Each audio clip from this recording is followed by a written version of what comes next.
Welcome back to the Loco Experience podcast. My guest today is Dain Johnson, and Dain is the founder and owner of Rev Zero, which trains coaches, engineers turned managers, Yeah, that's right. and then also the founder and co-owner of Isolation Coffee. And thanks for bringing a coffee gift for one of our Yeah, listeners. absolutely. I And bring don't. that mic just a little closer. Sure. How about that? There you go. Perfect. Okay. So, obviously, let's talk about Rev Zero because Yeah. that's really been an evolving enterprise for you as we've known each other the last 8+ years, probably. Yeah, it's gone through a few iterations, a few revisions of its own. Yeah. Revision zero, Rev zero stands for Revision Zero. That's Okay. kind of where I got the name. But I started it 8 years ago, founded the LLC while I had my corporate job, Okay. and I had no idea what it was going to turn into. And You were just sick of working for the man? yeah, I was. Okay. And so I knew the writing was on the wall, and I formed the LLC in July. And by October, I had resigned, and I was working with a small startup out of Texas Okay. as a consultant. So Rev Zero became my consulting business, the arm through which I did consulting. And that focused on engineering, project management. Okay. And since then, it has evolved, as I have as well, into psychology and behavior of people at work. And so now it's primarily coaching, which Yeah, is yeah, yeah. all focused on individual performance at work. So you have a niche in engineers, but probably your toolkit is applicable to pretty much anybody. Is that so, or is it kind of designed for that engineering mindset, if you will? The coaching experience doesn't change based off of the individual's background, right? So if I'm coaching a engineer or a CTO or a CEO, whether they have a technical background or not, the methods are the same. The difference is my ability to relate to the engineer, because I am one. I was an engineer for 10 years, Yeah, yeah. mechanical engineer working in large corporations and small companies. So I'm familiar with their challenges. I'm familiar with their background. And so there's just, for coaching to be effective, there has to be a relationship Sure. and trust Yeah, yeah. immediately. And I find that my background just helps establish that trust Yeah, faster. yeah, yeah. I'm not coming in as a life coach, which a lot of them assume if you're going to get a coach that it's a life coach. Right, right. And of course we get into life, but with us sharing a lot of the similar background, Yeah, it yeah. just builds that trust. Well, with you've seen me present at 1 Million Cups and different things about Loco Think Tank, and our facilitators are successful business veterans that have been there, done that, and so they already have that kind of instant credibility with those that are in it, doing it right now. Yeah, exactly. And getting that credibility is so important. It takes a long time to build that, but if you have a shared experience, Yeah. it's kind of built in. Yeah, yeah, cool. So, did you learn the toolkit of relating with people and managing people, and then later pivot to that, or as you coached, you realized the opportunity in the marketplace? A very roundabout career path. Okay. I joke with my wife that she knows people and just knows how to relate to people naturally. I had to go to grad school to figure that out. Okay, So okay. I have a master's degree in psychology. So Okay, I had to go okay. back to school just to learn how to work with people. And it really all started when I was working at ExxonMobil, largest corporation at the time. That was my first job out of college. And here was a corporation with engineers from interns to CEO. Every layer of management was engineering. And of course, we were coming up with the right technical solution. Our projects were very well managed. We had them well planned, well controlled. But there was always this element at play that I didn't quite understand, and I didn't feel like most folks had a idea of how to work with it. And that was the people element, Yeah. right? And so, an example, I'd go to these root cause analysis meetings where some major piece of equipment failed, and we spend the whole day talking about why it failed. Right. And so we'd break down all the Because that engineer components. doesn't love his job. And this is where it would why. get to. It would get to the people side, and then the analysis would stop. So we'd get to the point where, okay, it was operator error or some managerial cultural thing. We don't know how to work with culture and people and Right. operators. So we're just going to stop the analysis right there and figure out how to change our design so that people aren't factored into it at all. Like try to engineer the people out of it. And you couldn't do that with everything. Right. And so that just started me on this path of discovery, of one book after the next. And before you know it, I'm studying psychology, trying to figure out how people work. and I still haven't figured it out. This is in your side hustle. Like Yes. you're just basically Oh yeah. a bookworm on the side of your regular engineering job. Where you're what were you doing and designing? Yeah, at Exxon, my job was machinery engineer. So I was doing turbo machinery, which is the pumps, compressors, gas turbines, anything that rotated. Okay. I was in the group engineering that, and I was working large projects internationally. So I was in Korea, Angola, Norway, traveling the world to all these facilities, inspecting these multi-million-dollar pieces of equipment.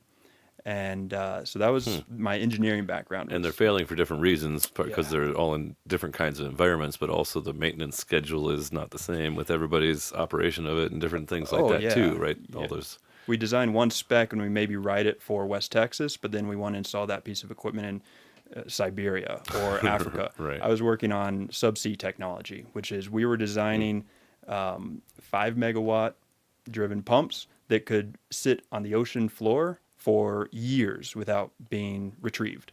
And so these were things that had to work perfectly. It's almost like putting things in space. The only difference is it can weigh as much as you want it to going into the ocean. What is that used to pump seawater out of the ocean for something? No, so this was a technology development program, a project we were looking at of, you're familiar with offshore oil production where you Sure. see these Yeah, big yeah. rigs floating out there in the Gulf of Mexico. We were looking at how do you put a lot of that equipment on the seafloor?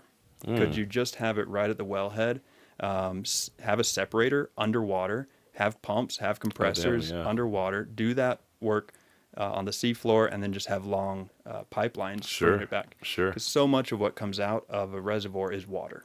And so if you could re-inject it without ever bringing it up to the surface, you could save a ton of money and also make it a lot safer. Right, right, Yeah. right. Well, and if you do make mistakes and spill stuff, it's all the way down there. Nobody can catch you as easy.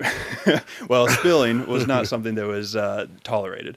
And the place that this was being rolled out, especially, was the North Sea, like offshore Norway, right, where it's very climate is hazardous, very, yeah, very interesting. hazardous conditions. We could barely environmentally. figure out how to bomb the Nord Stream. Can't just hang out and pump oil that easily. Yeah, so it was a really cool technical problem. Let me see the world and work with some really awesome people. But I started to realize that this was not my career path because my library was full of philosophy, psychology, theology, like all these people things is what I ended up Yeah, yeah. enjoying reading about. And I didn't have any engineering books on my shelf. But yet your wife is the natural understander of people. So Yeah. you invested in. Would you?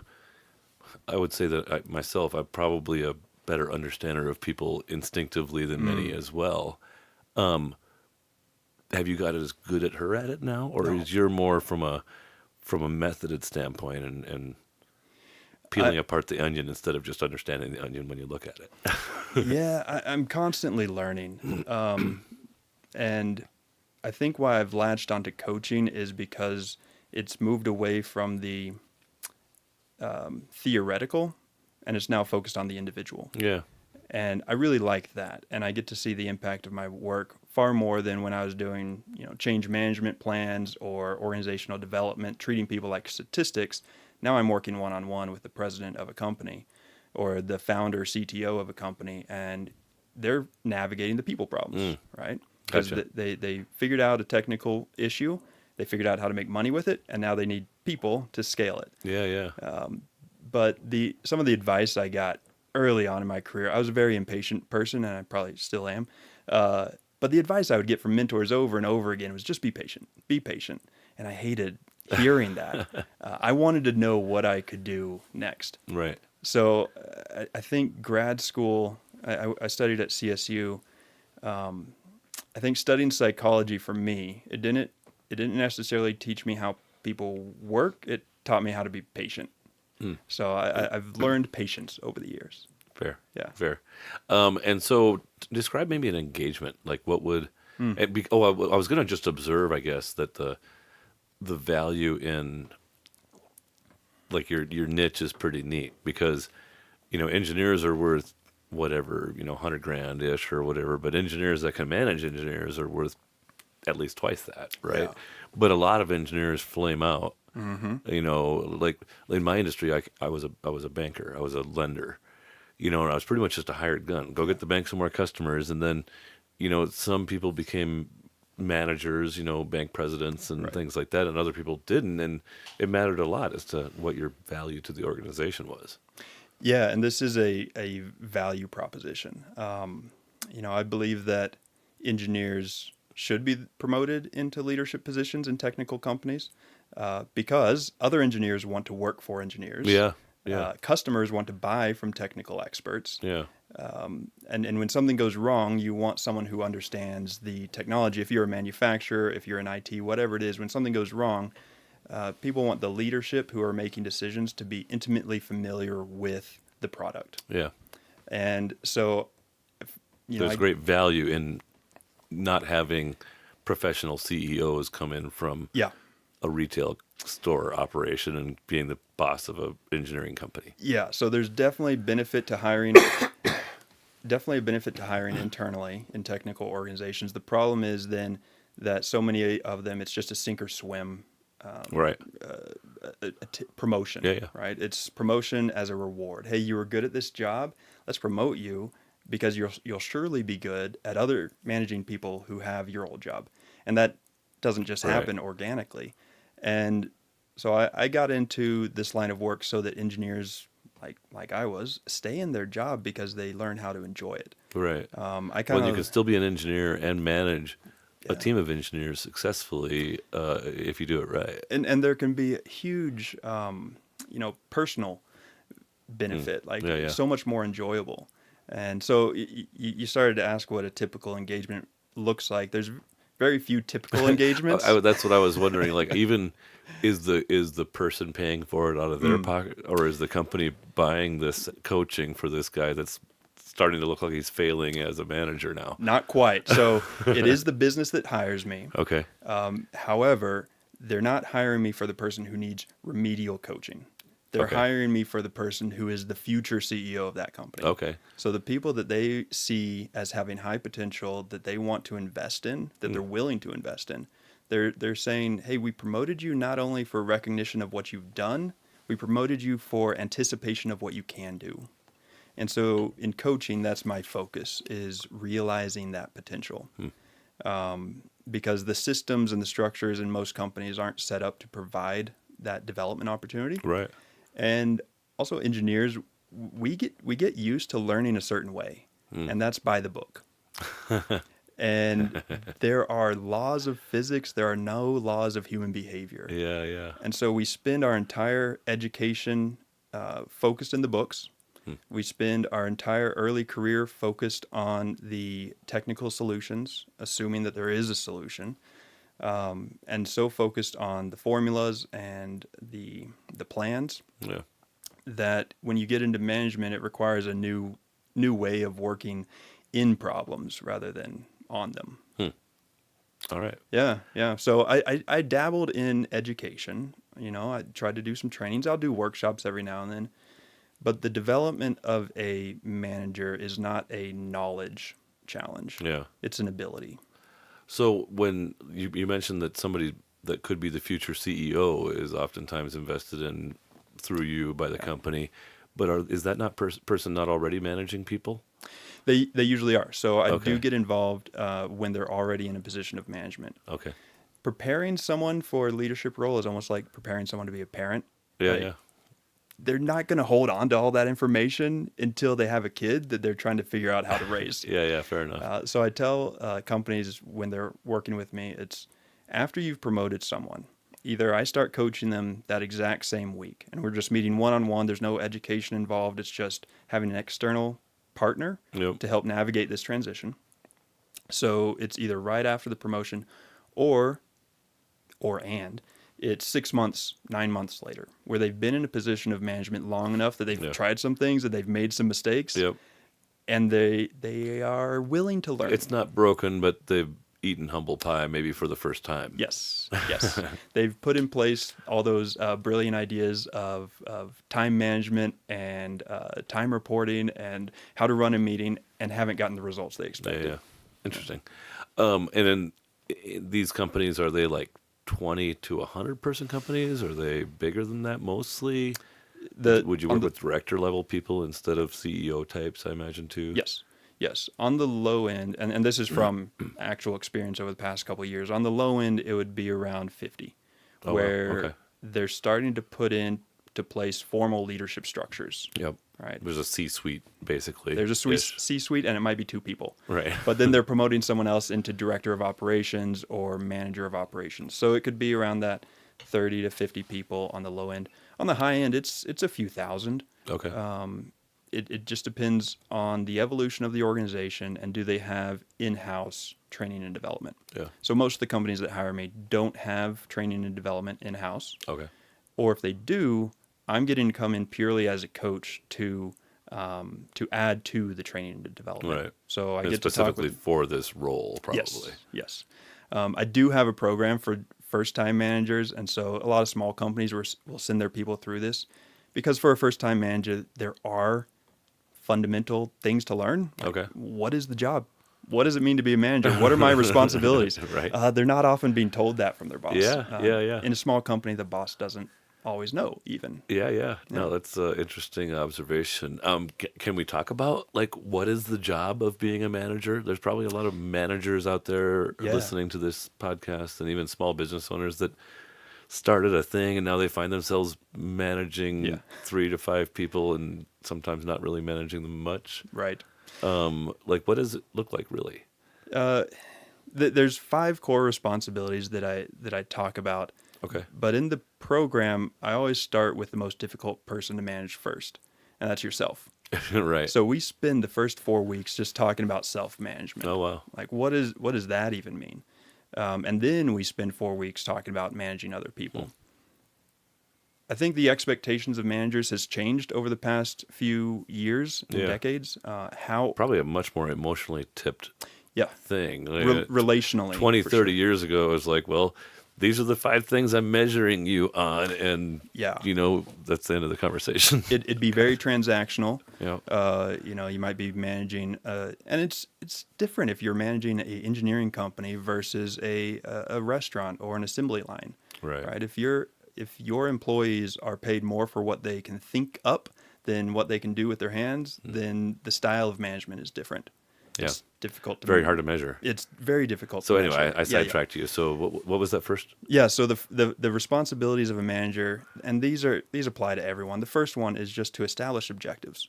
People are looking to you to understand, what is it that we need to do? Why do we exist as a team?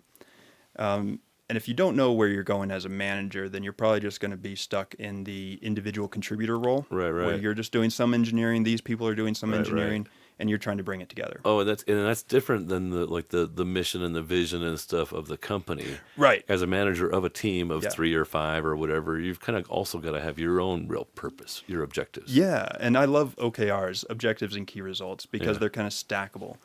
And I see management as a collaborative sport, that the manager is working with their supervisor, the director is working with the COO is working with the CEO. That it's not a competition between the layers. Yeah. It's an integration. Yeah. And so when you're establishing the objectives as a manager, what I find is the objectives aren't always established for them. Sure. They're just promoted, and it's Right. like, hey, this was actually Do good. I will say that when I got hired for one of my engineering jobs, and I asked my hiring manager, like, what is my measure of success? And he just said, don't F up. And that was it. Right. Right. And so that is often, Sounds like a government job. No, it wasn't. No, I'm just kidding. A government job would have been better. There'd be more controls in place. But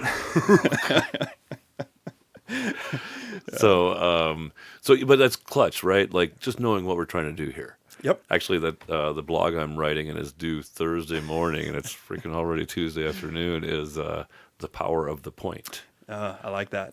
Some analogy of, like, arrows have points for a reason, and so should your day and each kind of hour, each half hour. Yeah. Your team.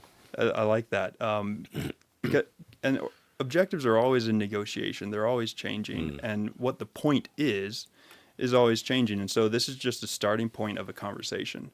For a new manager, don't wait till you're given an objective. Just write down what you think the objective is. Yeah. Take it to your boss and say, hey, if this is where I focus my team, is this the right thing? Well, and maybe sometimes you even got to take it to your team. And then you take it to your team. Yeah. Right, So and you be take like, is this, this is the right objective? From my Yeah. perspective, it kind of seems, especially if you're new in the position and they've been there, Yeah. you're like, is this what we're pointing toward here? Yeah, and it's a great point to take it to the team and have that conversation about, sometimes the team knows better than you as the manager what they can do and where they need to be Yeah. and what they can accomplish, especially if you're an outside hire. So if you were hired externally, it's folly to come in with your own objective. Right. Instead, going to the team first and observing for a while and saying, all right, what do you guys do here? What do you want to accomplish? Yeah. I kind of learned this as a consultant when I was trying that out for a couple of years, is the solutions are often already in the company. Someone's already saying it. They're just not in a position that anyone is listening to them. And so as a consultant, you go in. Yeah, the and friction spots get noticed by somebody. Yeah. It's just, And it's doesn't usually make its way up the chain. And it's usually those people who don't have that job title of manager on them. Yeah, right? yeah. They're the engineer. So as a consultant, you talk to the frontline people as much as you can, the engineers, the operators, and you say, what problem do you want me to say needs to be solved? How would you like me to solve it? And I'll go tell the CEO, and they'll listen to me because they're paying me for Interesting. Interesting. Yeah, that was part of the consulting that is one of the reasons I moved away from it. Yeah, It's yeah, fair enough. I'd rather work with the CEO to help them listen better than to go Teach him to fish Yeah. instead of like fixing every problem he's got. Yeah. Yeah. So objectives is number one. establishing objectives. The second is to organize. Okay. Organize efforts. So thinking about, this is the coordination piece of being a manager, understanding what each individual person is working on and bringing it together. Yeah. So whether you're going to use some sort of project management framework, agile methodology, product development, like there's so many different ways to organize, and managers fall into the trap of trying to organize a certain way. Yep. And it doesn't really matter the method. It's just that you do it. Yeah, I think not Confucius, but somebody else from way back then said something like a poor plan meticulously implemented beats a brilliant plan left on the shelf. Yeah. And I heard it. Have something. Yeah, and I can't remember if this was like Steve Jobs gets so many things attributed to him, but it was like it's not the plan that is valuable; it's the creation of the plan. Some paraphrasing, and I find that it's not so much whether you establish a good objective, write a great objective statement or not. It's the conversations that happen along the way. Yeah, that's So interesting. I don't want anyone I'm working with to jump into ChatGPT and say, hey, I'm a engineer of product development in an aerospace company. What's my objective? Yeah. And then it gives them nice words. It's the Well, then convers- organize is almost kind of an establishment of what the current situation is as well. Yeah. In Yeah. some ways. Where are we? So it's setting the objective. Where do we want to be? And then you're looking at reality. Where are we? How do we need to organize? Yep. What are our constraints? And Right. this is something engineers What resources really, do we have? Yep. What constraints also?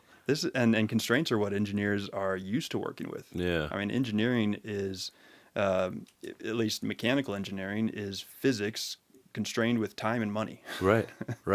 I've been a motorcycle guy for, my dad was a motorcycle mechanic going back to when he was 14. Yeah. And so plus they're so visible, like a car is just hidden under a wrapper, right? Yeah. Like the mechanical elements to it. But getting all those different engineers to work together, and this person's working on that. And, in modern manufacturing, there's a lot of top and switch and whatever. You've been using the same engine platform for 25 years, and you just strap some other wheels on it and whatever. But putting all those pieces together, especially for an all-new vehicle, man, it's so many different brains working on that. Yeah, it's Right. so many different brains, so many different emotions at play, Right. and relationships involved. Yeah, When I think about like taking that complexity of a problem from a 1972 Honda motorcycle and then taking it up to SpaceX and catching that thing, yeah, yeah, and when that's going from engineering school to working as an engineer, is the level of complexity just ratchets up rapidly. You're used to working on a problem with a few variables. Now you're building a spaceship that not only needs to take off, it now needs to land and be caught. Right. Well, and there's 400 other engineers working on other parts of it than the specific part that you're working on. Yeah. But you can't worry about them really. You just gotta. Well, and that's the Somebody manager's- has to organize somebody that. has to, Yes. and that's the manager. And this is something that comes up over and over and over again, is that the manager, regardless of the level in the organization, if you're in a position of management or leadership, you are a connector, Yeah. right? You are connecting individuals to the organization. You're connecting the organization to the individuals. You're connecting departments to each other. There's been tons of studies on communication and the impact of communication in productivity. And if you open up paths of communication beyond the org chart, that's when productivity and collaboration and creativity just flourish. Interesting. And so having those managers who are those professional networkers, right? When their team is faced with a problem, they don't keep it within their silo. They say, oh, you should go talk to Jeff over in electrical. Right. And so making those connections is a really important part of being a manager. Although I'd say it's not a core responsibility. No. But communication and the ability to connect, I'd say, are the fireable offense. If you fail at communicating and fail at connecting, like, you won't be in a position of leadership for long. Yeah. No, I think that's actually, sometimes I consider myself kind of more of a leader than a manager sometimes. Yeah. And sometimes my communication is short. I assume people already get what I got going on, Yeah. I've been paying attention for a while. Come on, catch up, mustard. So we got objectives and organize as your first two. We might as well finish out the 5 pillars. Yeah. The other ones are to measure performance. Okay. So once you've established where you're going and you're putting the pieces together, how do you know if it's working or not? Yeah. And this is a tough one because it's the tendency is to grab the easy metrics. Yeah, did the rocket blow up or not? Yeah, those big ones, but also those KPIs though that everyone latches onto. That if it's measurable, they grab onto. So utilization rate. I was thinking scorecard. Yeah. But same thing, right? Yeah. And what I've learned through psychology and just the practice of working in businesses is getting comfortable with the qualitative. It's not just whether they deliver the product, it's how they do the work. So behavioral feedback is almost more important than any sort of measurable metric of utilization. Hey, did you have 40 billable hours this week or 38? Right. Yeah. Well, and what does it do with them? Yeah. It's got to be so interesting. I've known some engineering firms, owners and things, but I haven't gotten into the work as much as like architects. Yeah. I've got to know architects a little bit better. And so with architects, you can see the lines and stuff like that a little bit more. And to some extent, it's at least a little easier to measure the outputs than engineers. Yeah, Maybe? It gets really hard to measure outputs. And so the things they focus on are billable rate. Yeah. And most engineers don't have any control over that. Right. The manager does. Right. And so... And the customer that's paying has no idea what value this person's billable rate is that they're paying for. Yeah, that's billable rate utilization rate is my least favorite metric, but it's prevalent. That's the industry standard. Right. But I say that's more of a reflection of the manager, and that's data the manager needs. Right. But the individual engineer can't do anything about it. Well, and to a certain extent, the manager has to be at least a little bit sensing. Like, I don't know, the metaphor that comes to mind for me is like a flat rate auto mechanic. Mm-hmm. Yeah. And there's some auto mechanics that have been doing it for 15 years, and they can literally do all their work in half or maybe even 40% of the time that the flat rate allows them to bill for. Yeah. So they make $180,000 a year working their asses off, but good for them. And I would imagine that to some extent engineering firms are a little bit like the same thing. Like if you know that this guy's productivity, like he might have worked 40 hours on it, but shit, that's like 90 hours worth of work. And so we're going to just charge a higher rate for him on this, and he's going to work his way up, at least as far as we bill him. Right. And it rewards the wrong behaviors. Right. It rewards spending more time on clients' work well, rather it's like than becoming quality. a government contractor. You get cost plus. If you're Halliburton, you just get 12% of whatever the fuck you spend. Well, let's spend more. Yeah, exactly. And that there's been tons of research on that, like rewards, the impact of rewards on human behavior. Yeah. And so I love bringing that into the equation here for the engineering firms is, all right, this is what you're measuring, and if you're measuring this is what people are going to pay attention to. But what are the behaviors that result from you measuring that? And a great example of this going wrong is safety metrics, reportable incidents. right? So reportable, recordable, two different safety incidents in the oil industry and in Okay. construction. And you say, all right, our target is 0 recordable safety incidents. What they found is if you establish a metric like that we don't want there to be any recordable incidents. What you find Well, then is we're not going to record any of them. we're not going to We're gonna record hide them them. all. Yes. It doesn't actually change the safety performance. It changes the reporting of safety performance. Right. And they've seen this in hospitals. They've done a lot of studies of this too about what they're measuring for nurses. Because then you got to pay off all these widows and stuff with the non-recordable instances. Yeah. Sorry, that's No. probably rude, but I've been watching Landman Oh, recently. okay. I haven't seen that yet. Is Oh it good? yeah, you should All right. probably. It's interesting. Yeah. And so there's a famous article. I think it's titled "Rewarding for A but Expecting B." And so we are rewarding for not reporting safety incidences, but we are expecting there to not be safety incidents. Right. And so what I've seen a lot of companies do well, and a lot of the large oil and gas corporations I worked for, they did this really well, is the safety culture and the encouragement to find problems before they became issues, reporting near misses, incentivizing people to go out to the site, walk it, find things that need to be fixed, and fix it before it's an issue.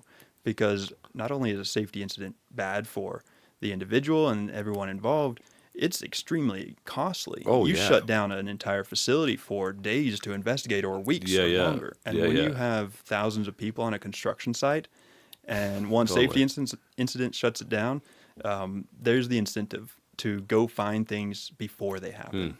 And so I was working in South Korea in a shipyard, and we were building 3 offshore platforms that were going to be shipped over to Qatar, and they were gas processing. And every day, engineers would go out and walk the construction yard looking for little things like, oh, this electrical cord wasn't wrapped up. I mean, if someone trips on that, there's an incident. We Yep. shut down production. We shut down operation. So every day we're going out there, and we were required to fill out 3 things, 3 observations. And what they did well was there was no punishment tied to safety Right. The concerns. person that didn't roll up the cord properly. Exactly. Didn't get, Yeah, like, you just fired. fix it. Yeah. Yeah. Interesting. Yeah. Huh. So- Okay. So that was number 3. So we've got objectives, organize, and measure. And what's number 3? 4. Yeah, motivate action. Motivate action. Motivate action. And it used to be, I used to be thinking about this of, oh, you need to motivate people, but I heard a really good analogy of how motivation works. And the story was that imagine motivation is a river flowing out of the mountains. Okay. All right, so you're up in the Poudre Valley, and it's the Poudre River just flowing down.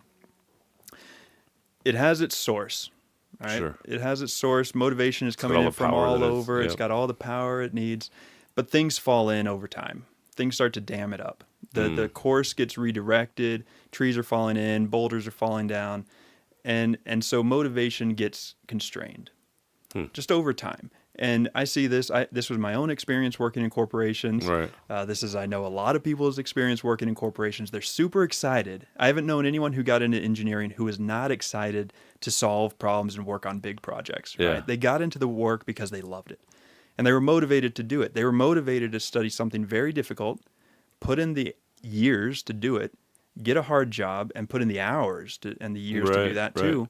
But over time, your motivation gets dammed up. You have a bad boss. You have a bad client. Life changes. Yeah. A project you worked on for hundreds of hours got canceled. Yeah, that was one of know, my early whatever. projects. I was working from 7 in the morning to 11 at night.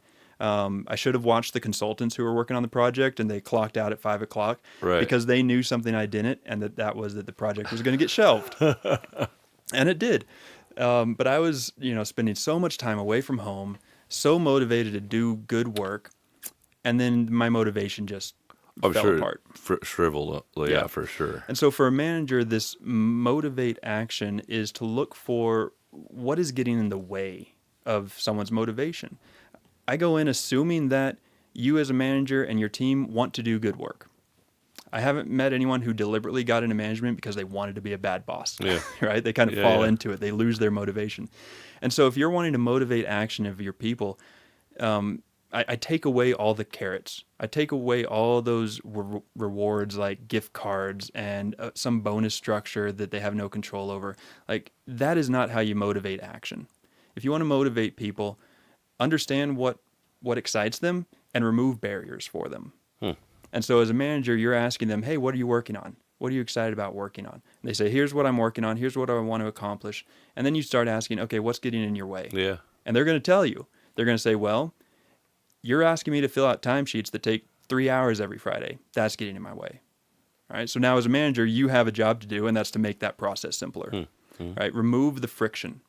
And so this is where the manager gets to put back on their engineering hat and figure out, all right, where is the friction in this process that I can now enable people to do the work that we hired them to do. You know, I've had a manager tell me in the past, my job is mostly to just stay in contact with my people and remove obstacles. Yeah. But that's a lot the same as motivate action, although it's just, I guess, more positive language.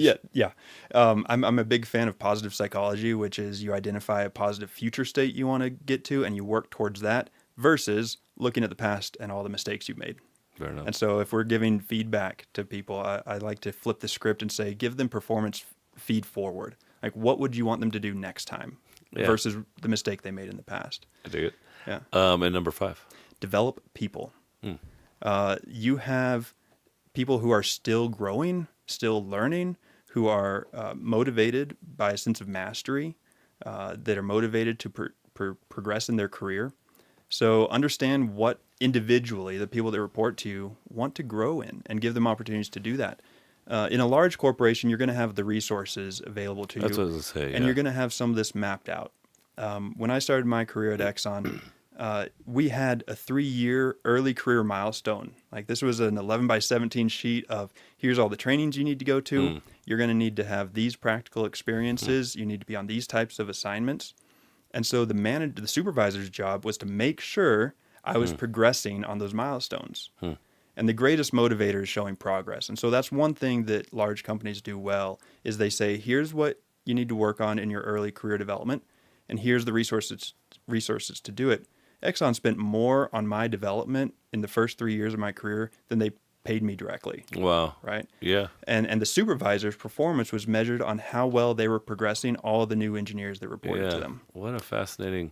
I spent so much time in small business where they're mostly making it up as they go, you know, and like part of my development plan for Alma is, you know, if you find something you want to learn about this year and it costs a few $100 up to a couple $1,000, we could probably buy it for you. Yeah. Well, and you know, that's not very specific, but we don't... We're just figuring out what we do in some ways. But that method is far more effective than having a prescribed development plan. Right. It's saying, all right, if you see something that you want to learn that'll help you be better here, happy to spend the money on it. Yep. Right. And so that's what small companies But that works do. for a small. But if you're Exxon, you got 1,000, and of which 1,200 or 1,000 first-year people probably. Oh yeah. You know, I left right before they moved to the campus, and the new campus in Houston houses 30,000 people. Right. Yeah. So there's always 1,000 first-year people. Yeah, exactly. Interesting. In a small company, what this looks like to develop your people, because you may not have the roles on the org chart to progress people to. Yep. You don't have supervisor 1, 2, 3. You promote people to positions of leadership, and then they kind of stay there for a few years because there's no other roles in the organization. Yep. So development can look very different. But in a small company, the nice thing is you get to adapt it to the individual. Yeah. And that's what's missing in the large corporations is you're just treating everyone like a statistic because you have to, because there's 1,000 of them, versus one person. And you say, all right, you're spending a lot more time customer focused. You're spending a lot more time in front of our customers than you have in the past. In the past, you've been behind the computer working on CAD designs, but now you're going to job sites, you're going to clients' offices. What would help you with that? And that's when they can start to say, you know what, I really get stressed out when I have to present in front of these clients. Okay? And so the manager can, again, be a connector of resources, maybe to Toastmasters or getting a coach or sending them to a training. The research shows that with adult development, the most effective method is self-directed. If you want to learn it, choose and want to. if you choose and want to, it will stick. Right? You'll get Right. something out of it. Yeah, yeah. The second most effective is coaching. Sure. And then far down the list is computer-based training, lecture series, things like that. Yeah, that's sure. Mandated trainings uh, doesn't stick. It doesn't change behavior. Yeah, yeah. And so understanding in these conversations with your direct reports as a manager, what it is they want to get better at, whether it's pursuing mastery in their technical field, whether they want to try have an opportunity to lead people, or whether they want to get better at public speaking. And then you just make the resources available. And this is another pet peeve of mine, is how little is dedicated to development. Like you pointed out, engineers' salaries are $100,000 plus. Right. Right? You're already spending a ton on these people. And if they quit, you can expect to spend twice as much as their salary in lost opportunity, lost performance, all while That you're much? 2 times an individual's salary to rehire that position. Damn. Right? So it's really expensive to lose an engineer. Yeah. It also, they have the longest cycle time for finding a hire. It can take 50 days before you replace an engineer. Right. And so think about all the performance, All the projects that all are the behind. projects that are everybody's behind waiting now. on your Yep. thing. Not to mention all the people who are now carrying an extra load, getting Right. stressed Getting out, annoyed, getting closer to quitting. seeing that their buddy left and got a raise of 20%, and now they're looking for an exit. Right. So I see this all the time. When one high performer leaves, multiple follow. Mm-hmm. Right? It's kind of it provides a permission. It's like, oh, turns out there's something else out Yeah, there. yeah, for sure. Yeah. For sure. And so Interesting. you have to set aside budget for this. And if you're not spending 5 to 10% of a person's annual salary on development, they're going to be looking for other positions. Yeah. Because they don't feel like they're being invested in. Yeah, yeah. I was just reflecting, thinking about, we've been using Monday.com here at Loco for 3 years or something. I'm sure you're at least a little bit familiar. And Alma just got selected as an ambassador, a Monday ambassador, which is, I think they got one of 50 out of 500 plus applications. very And it's cool. kind of like their user group, almost kind of a little bit of a forum where they can give ideas and test new betas and stuff like that. And I don't think she gets paid, but I don't think she has to pay anything, but she sure will get developed from it. Absolutely. And you get surprised with what people want to learn about if you just start talking to them about what they want to learn. It's not always tied to their job. And so as a manager, you may say, well, that's not relevant to the work that we need you to do. So we're not going to, you can pursue that on your own.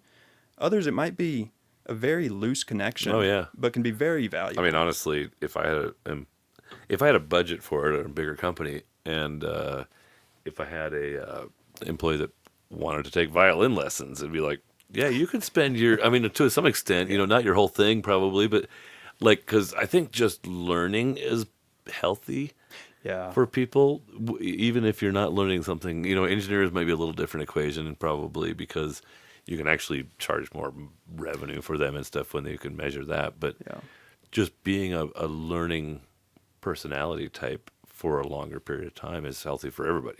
It is, and this has come up in working with a client, a small company. They didn't have the budget for it, but here's an engineer who'd worked there for 7 years or so, was really interested in getting deeper into cybersecurity, had nothing to do with his job, and so he just floated the idea to his manager of, hey, is this something the company would support?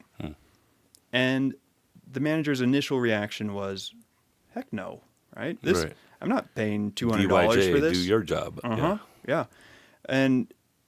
But then in reflection through coaching, we just started questioning that, questioning the assumptions he had, the questioning the concern that if he's pursuing training in something different than his job, that means he wants a different job. He's going to get the training from us and then quit. Right? Take it somewhere else. Yeah. And that's why a lot of leaders are hesitant to invest in leadership development, because they see it walk out the door. Yeah. And it always will. It will. What's that old Under quote? whose terms? There must be you must know that quote, or at least have read that book along the way.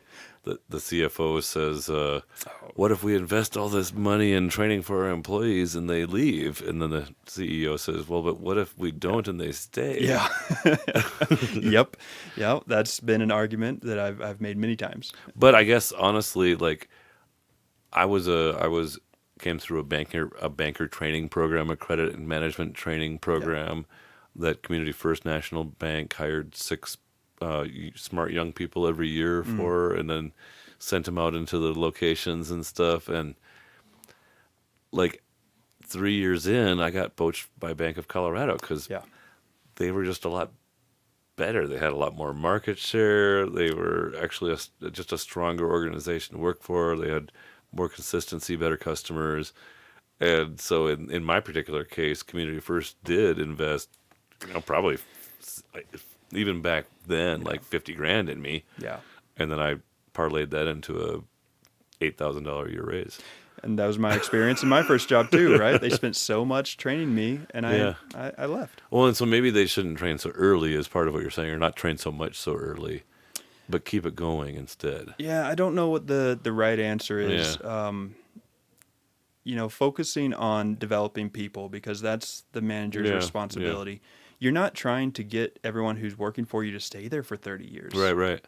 And so sometimes just being honest with, you know what, if we spend this much and they're here for 5 years, it'll still be good for the business. And that's, when I was just reflecting on Alma, like it wouldn't shock me to see her go to work for Monday.com in the future. Yeah. Right? And if she can do that and get a good job out of it, You celebrate. Right, You I would when she celebrate. does. It would suck to lose her, but it would also be pretty neat for her to have found this niche that she's really interested in that keenly. What's really cool is the knock-on effects of taking good care of your people while they're there, of developing people, even if they don't stay, is if they leave on good terms, they're going to tell their friends and their family that, you might get new employees that are awesome. This was a great place for me to kick off my career. It wasn't where I needed to be for 20 years, but man, the 2 years I was there were great. Yeah. And having the manager have the perspective of, all right, if they're here for 2 years and we're paying them this, they're producing this, that's a fair business proposition. Like the objective is not retention, it's for time. Interesting. Yeah. So what do you want to change from here? Do you feel like you kind of navigated a bit and found a sweet spot, or yeah? Yeah, it's taken me a while, and this is part of the evolution of Rev Zero. It's taken me a while to find my niche. Yeah. It's taken me a while to figure out exactly where I'm best, where I add the most value. I've said yes to a lot of the wrong work, as so many entrepreneurs do. Yeah. You need revenue early on, so you say yes to every opportunity. I've learned to say no, and that has really opened up the right opportunities. And so coaching, it's not a necessarily scalable business. Right. But Rev Zero is my foundation. It's where I find that I do the best work. And it's enabling good people to do good work in their business. And it's been really cool this January to see people I've coached over the past 3 years all get these promotions. Really? And they're all celebrating these promotions on LinkedIn. And I'm just like, yeah, that's awesome. Because we're getting good people in the right positions at good companies. Yeah. Right. And so I just love getting to see that. And I never got that level of satisfaction out of my work as an engineer. Yeah. Even as a trainer, you're kind of disconnected from what you're educating people and what they do with it. As a coach, I get to see see them come up with solutions, see them try it, see them fail, see them try again. One of my coachees adopted the mantra of, I'm going to try again slightly different. And I loved that because he just kept trying something new, something different. Same thing, a little bit differently. And now he's VP of delivery for this company. And so where I go from here with Rev Zero is just making it easier for me to do more of that. Right? I don't need to increase my reach to hundreds of people.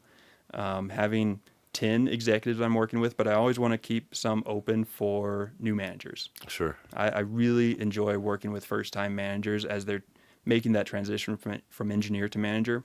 So I'm having a lot of fun with this work right now. It's very rewarding.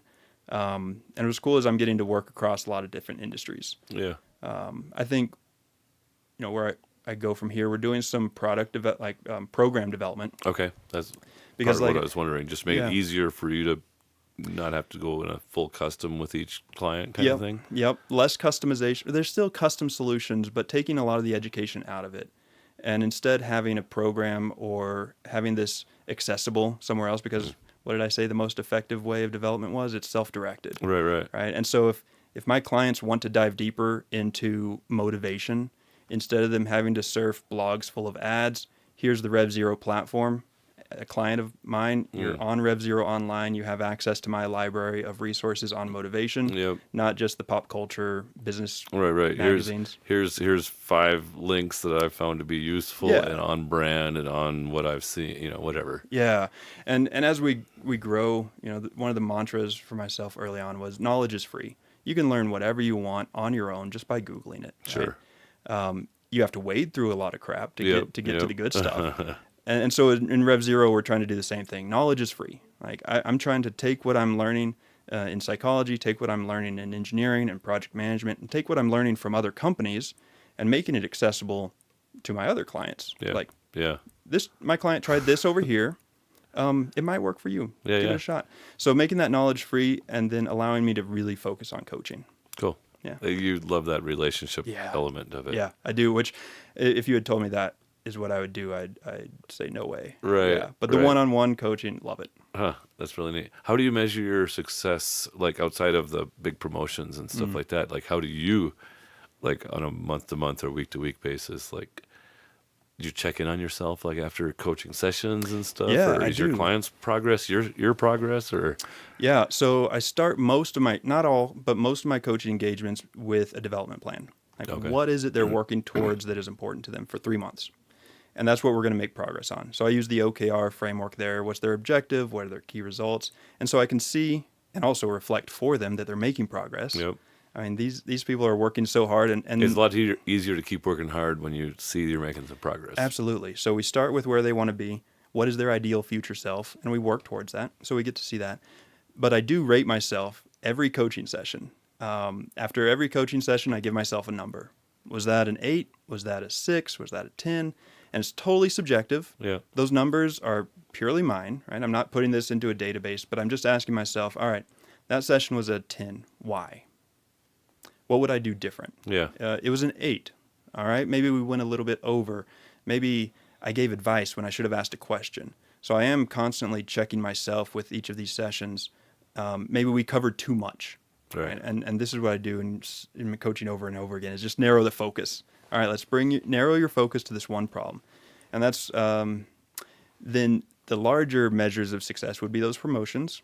Are people actually getting into the positions of leadership that they aspire to? But that's long term. That's kind of harder to see. And now that I've been coaching for 4 years, I'm starting to see that happen. Yep. The other one are the more subjective ones. Like this one. Is he happier than he was when he came? Yeah. I mean, right? Like, because Absolutely. nobody likes to not succeed at their job. And if part of your job is suddenly managing people and you're not feeling confident about it. Confidence is one. And so it's often what they'll share with me that is the measure of success. And it's not always what we set out to work on. And this one lady I was working with, after a few weeks working together, the focus was never confidence. But she said one day that I'm so much more confident stepping into these conversations. And we didn't talk about confidence once. It was just purely narrowing her focus of what did she need to talk about, either on the stage or in that conversation. And so once she knew what she needed to say and how she wanted to say it, she just did it. Right. So seeing that confidence grow, stress is a big one. Mm-hmm. I like to Well, confidence and stress are inverse usually. Right? Absolutely. Yeah. And, I studied psychology so that other engineers don't have to. I want these people to stay in their jobs because they got into it for a reason. They love the work. So I want to see them continuing to do that good work. Some of them will go through my program and learn what it means to be a manager for the first time. And this was early on when I first started doing this. He decided he didn't want to be a manager. And to me, that was success because he learned that in 3 months rather than having been in a position of management for 3 years and piss everyone else off along the way, right? Yeah. And for so sure. You feel like once you get promoted into management that you can't step away from it. Yeah. And if you can have that conversation within 3 months with your supervisor of saying, thanks for the opportunity, I would really love to step back into engineering. Yeah. You're doing everyone a favor. I volunteered for the Small Business Development Center for a long time. Yeah. And at one point, a few years in, there was this person that I basically, I don't know if I broke their heart or not, but they were trying to buy a gas station. And they were trying to buy a gas station from a larger operator that was trying to sell one of their losers. And I was like, dude, the 50 grand that you saved from your job, if I read the numbers right and read your, frankly, ability to manage a gas station right, Yeah. you can't live on it. And it's going to, like, you're just going to lose your 50 grand and the government SBA loan is going to lose 200,000 more. And, like, I can't recommend. Yeah. Yeah. And I felt kind of bad about that. I was talking to the director of the SBA at the time, or SBDC at the time, and they were like, if you save somebody 50 grand and 3 more years of thinking that they need to buy a gas station, Yeah. and maybe they should shift to somewhere else or whatever, you're still helping them so much. Yeah, you're helping them get to that realization or that conclusion faster with less pain. So many of my other participants, they go through it and they say they're hesitant to get into management, but then they do and they learn the job and they say, oh, now that I know what it is, Yeah. I'm kind of excited for this. Yeah. I'm excited for this My opportunity. sister is one of those people. She was in a corporate environment as a doer, Okay. paralegal type contract review management kind of stuff, and now she manages people that do that function for this larger corporation, and like it's so much more fulfilling to her because she's a people wired person. She still knows her stuff. She can still review a good contract if she needs to. Yeah. But managing has been for her a lot more fulfilling, and I imagine a lot of it has to do with her increased realm of influence, right? Sure. The Yeah, things yeah. that she thinks are important, the strategic ideas that she Totally. has, she can now put them into place. same thing's relevant in engineering too, Absolutely. right? I mean, all of these guys and girls have ideas of technology that just aren't getting adopted simply because of the position they're in, Yeah, right? I dig it. Yeah. Well, is there other things that you'd really like to share about Rev Zero Oh, man. and that? Or we want to talk about isolation coffee I could just talk a about moment? Rev Zero all day. I'm sure you could. I'm sure you could. Yeah. I'm not sure people could listen all Nope, day, though. probably not. Just As a coach, I don't do much talking, so this is a cool opportunity. where did isolation coffee come into the picture? Was that before, after? Oh, and I wanted to. I was wondering when Rev Zero sprouted after the psychology postgrad. It all overlapped. I started Rev Zero in 2016.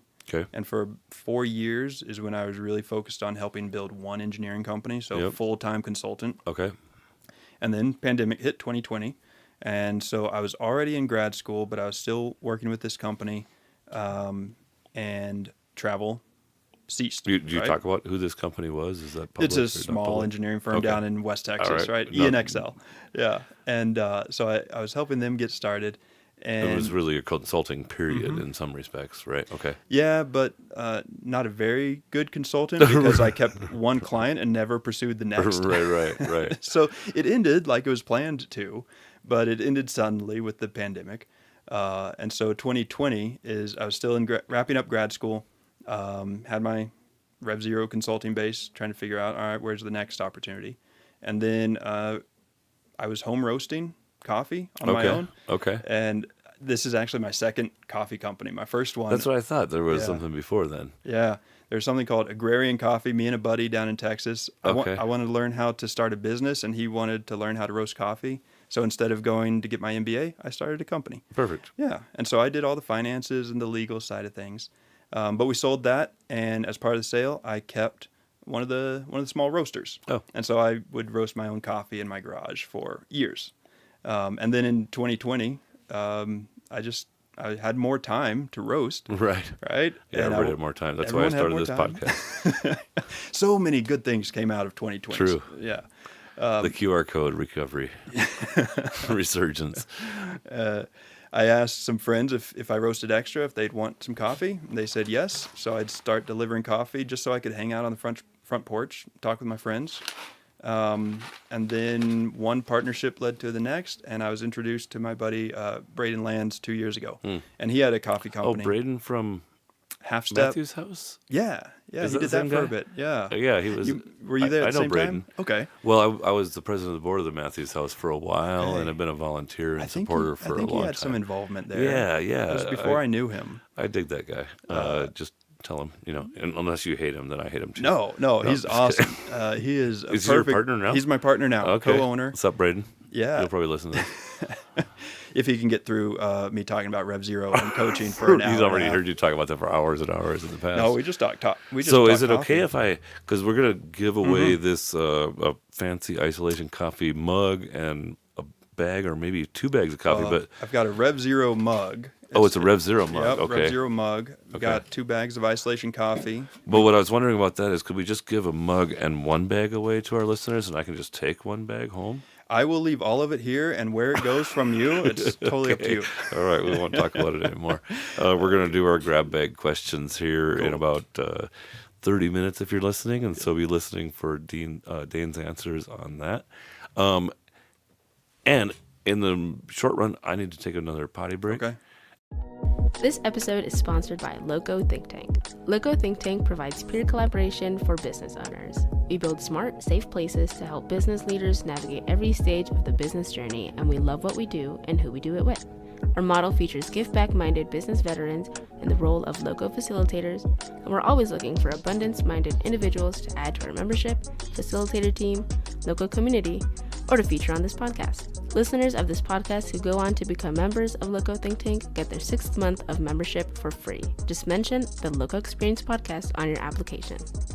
To learn more, visit our website at locothinktank.com. That's LOCO thinktank.com. And we are back. And look, there's only 1 bag of isolation coffee. Oh, and you kept the best one too. Did I? The That's the good Mexico. one. Oh yeah. Oh, the Mexico is so good right now. So we only roast in small batches, and whatever is with the season. Yeah. So we only buy. It's kind of a surprise it's to a you how it surprise. turns out each time. Yeah, and Braden is the head roaster, and he's so good at just getting the best out of everything. So we only have 1 blend, and that's the table blend. We brought that as well. Okay. And so that's a mix of a African and a Central American. Okay. And so right now it's the Mexico with the Ethiopian, and that's Oh, really but good. you change that up anyway. It's always Yep. a table blend, but it's a mix of Africa and South America. Yep. Or Yep. Central America. Is that what Central you America, South America, it moves around. Okay. But there's a lot of overlap, similarity. Yeah, we yeah. try to get some level of consistency and flavor with that, but everything else is single origin. So we have 4 single origins at a time, and we have subscription service. Yeah, I was going to say, talk to me about the business model of isolation. I don't see Yeah. you in coffee shops around, or We're in 1 coffee shop, Okay. and that's Arboretum Coffee. Oh, You can buy us on the shelves there.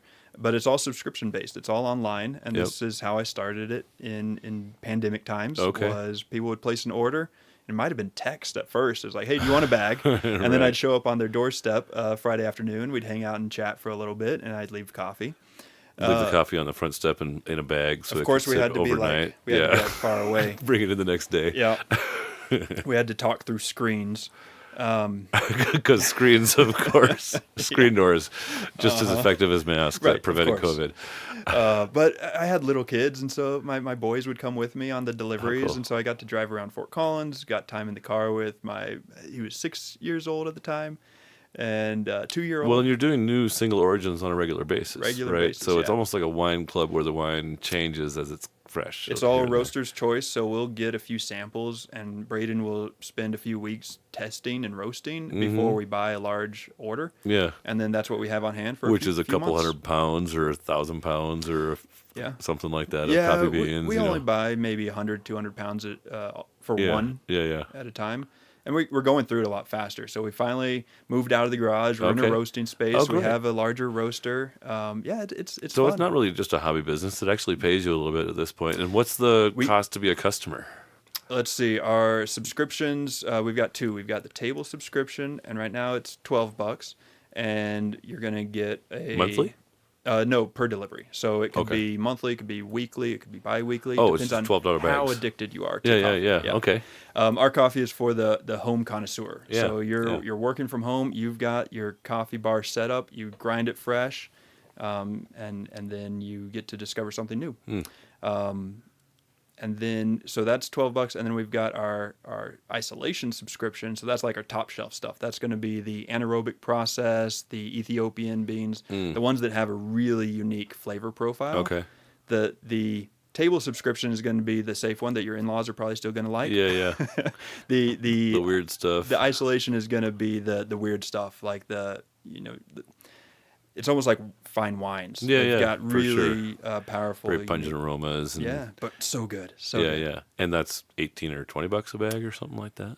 Yes, I think we're Can I at, get a mix? Can a subscription Yeah, you that can have automatically sends me a weird one Uh-huh. once in a while, but mostly I get the table? Not yet, but we could figure that out. Good. Being a small business, we wait for feedback like that, and then we figure out how to do it. So someone Well, and asked, could we have a tin instead of a bag? And I was like, yeah, we can figure that is it out. not really a subscription? It's more of an order when you're ready kind of a thing, but it's delivery? No, it's on a recurring subscription, Okay. and you can choose Oh, your you frequency. choose your frequency. Yeah. Oh, cool. Yeah, and then free delivery in Fort Collins. And we do, don't do tack you on. do that? No, we have a delivery driver now. Okay, Yeah. awesome. Although every now and then I do, which is kind of nice. right, I mean, right. I mean, we've had subscribers. It's been a business now for 4 years, and I think the average people are with us for years. Yeah. They've been subscribing to the coffee for 2-3 years. Yeah, They yeah. Stick with it. I imagine building the automations into the system. Once you're getting texts from all these people at first, but now you got to not think so much about that, right? And just have like and get all the orders at one time on yeah, Thursday morning. the route goes out this day, Yeah. and here's the logistically planned route where we're going to drop all these things off. Yeah, it's been a fun business, and we just keep reinvesting everything back into it and Yeah, keep growing yeah. it. The cool thing about roasting local and not having a shop space is we don't have to charge as much for a bag of coffee because Right. we're not paying for prime Totally. retail space. I was noticing I actually bought a bag of whole bean Cafe Richesse at Okay. what was Beaver's, now is the fresh food markets. Yeah. But it's only $9.99 for a pretty good coffee whole bean, and it's probably the same thing. Yeah. They just don't local. have to Yeah. try to sell retail and pay the rent at a retail place. Yeah. Yeah. Yeah, So we're trying to figure out. fascinating. Well, I mean, the whole reason I started the company was because the coffee I enjoyed drinking cost too much for me to maintain that budget. So I was like, oh, it's probably cheaper to start a company than it is to keep buying specialty coffee. Yeah, I've been enjoying Matt with M&E Painting. Yeah. Have you seen his little Spanish coffee makers that he gives away sometimes? No. Because he and his wife do something with a foundation where they sponsor He's been exchanges going on to hikes Spain. to Spain. right? Yeah, exactly, and brings men's group over there and stuff like that. He's kind of a coach of sorts as well. I don't know more. Sorry, Matt, if I screwed this up. But anyway, I either bought or won. I think I won as a prize at some event one of his little Spanish coffees. Oh, And nice. you've seen them before, where the bottom is water, Mm-hmm. and then there's like a little cup full of grounds, and Oh, then yeah. it boils it through the grounds into the top. Like so a it's mocha pot. yeah, it's bigger than a cappuccino, bigger than an espresso, but it's Yeah. smaller than a coffee. So it's like maybe a 7 ounce out of 2 big healthy scoops of coffee. So it's strong, but not espresso strong. It's like stovetop espresso. Stovetop espresso, Yeah. basically. Yeah. And it's frankly my favorite. I like Oh, it nice. better than espresso, especially when there's really good, weird coffee in there. And there's something about making it yourself. Like making coffee is part of the experience. Totally. I remember my grandma had this. I like it taking longer. Yeah, I yeah. love it more when it's I like doing the done. Chemex or the AeroPress. I mean, I get lazy most mornings. I just have the drip coffee pot. I grind it fresh every morning, of course. Okay. But my grandma had this like wood carving on the wall, and it said, "A man who chops his own wood is twice warmed." And Yeah. so I'm like, a man who grinds his own coffee is twice energized. Even if you just go, "Eh." Even if you're doing that. So any like visions for isolation? Could Yeah. Braden like take it bigger in the future? It seems like you're kind of found your sweet spot in terms of how you want to spend a lot of your time. I love both, and this is what's hard. And I know a lot of entrepreneurs are kind of in the same boat. They have 2 or 3 projects Yeah. that they really have fun with, and so it's always hard to let go of one. I've always used business to learn. The first coffee business I founded, I wanted to learn how to do business finance. Yeah. So instead of taking a class, I started a company. This one, I wanted to get better at coffee roasting. Turns out Braden's way better at it than me. So once he came on board, I quit roasting altogether. All right. And so I do all the back end. I do the website. I do the finance. He does all the bagging and everything else, Yeah, kind of in some roasting ways. and packaging. But I've always had this fascination with local, employee-owned, self. You don't need to grow for the sake of growth to be Yeah, a good business. yeah. To be small and to be serving a need in your local community. Yeah. And so that's what I see Isolation Coffee becoming. We want to bring more people on board and give them a piece of it. This isn't my retirement plan. This is something Right. that I would be really proud of to see grow into a group of 12 people that all have ownership in it, that are That all chip in the labor if they want to. yeah, and different ways. they're serving a need in a local community. I mean, coffee isn't that great of a need; it's a luxury, but it's Yeah, a fun yeah. thing to do, and it's great to connect with people over. And are you sourcing in a way that honors the farmers that grow it and stuff Yeah, too. yeah. We source everything through one importer called Genuine Origin, and they only Okay. work with small farms, and so they have a really good vetting process and fair pay process. We would love to get to the point where we could afford to visit the farms, Right. right? Where we could do our own sourcing, Yeah. but that's far down the road. We really Right. like the discovery of using an importer instead of Well, locking in with now one that farm. you got profits, you could kind of basically hide those profits with a trip for you and Jaden and your spouses to go investigate coffee farms in Costa Rica. I and think the stuff. next use of the profits is to bring more people on. Okay, all right, fair enough. Well, you run it like you want to. Yep. But also, yeah, less direct work for you guys. And Yeah. what's Jaden? Does he? Braden. Braden. I'm sorry. Ava's boyfriend is Jaden. I got tongue tied. Braden. Yeah. Sorry, Braden.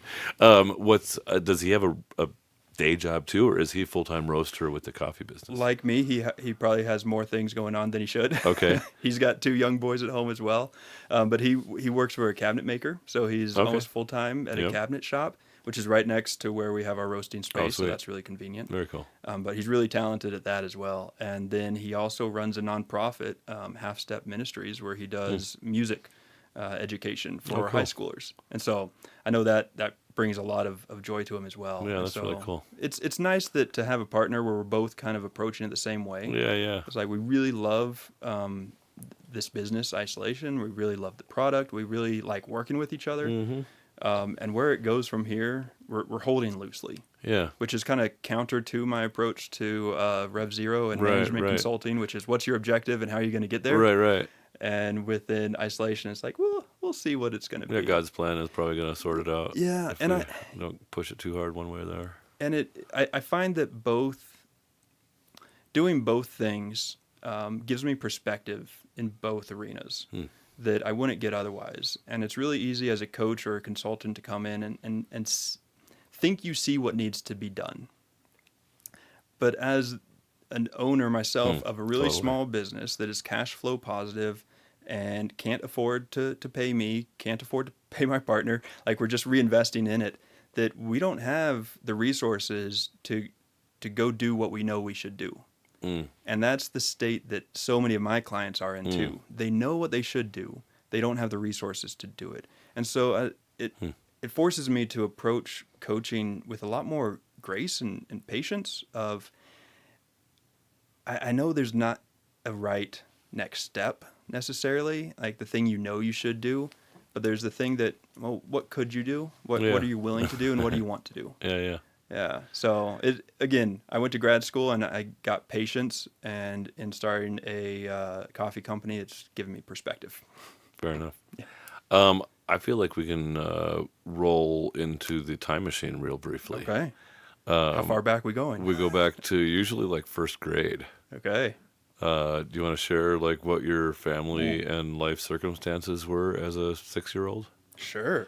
Which is, yeah. Okay. So Wait. sound effects. Yeah, we're back there in 1984.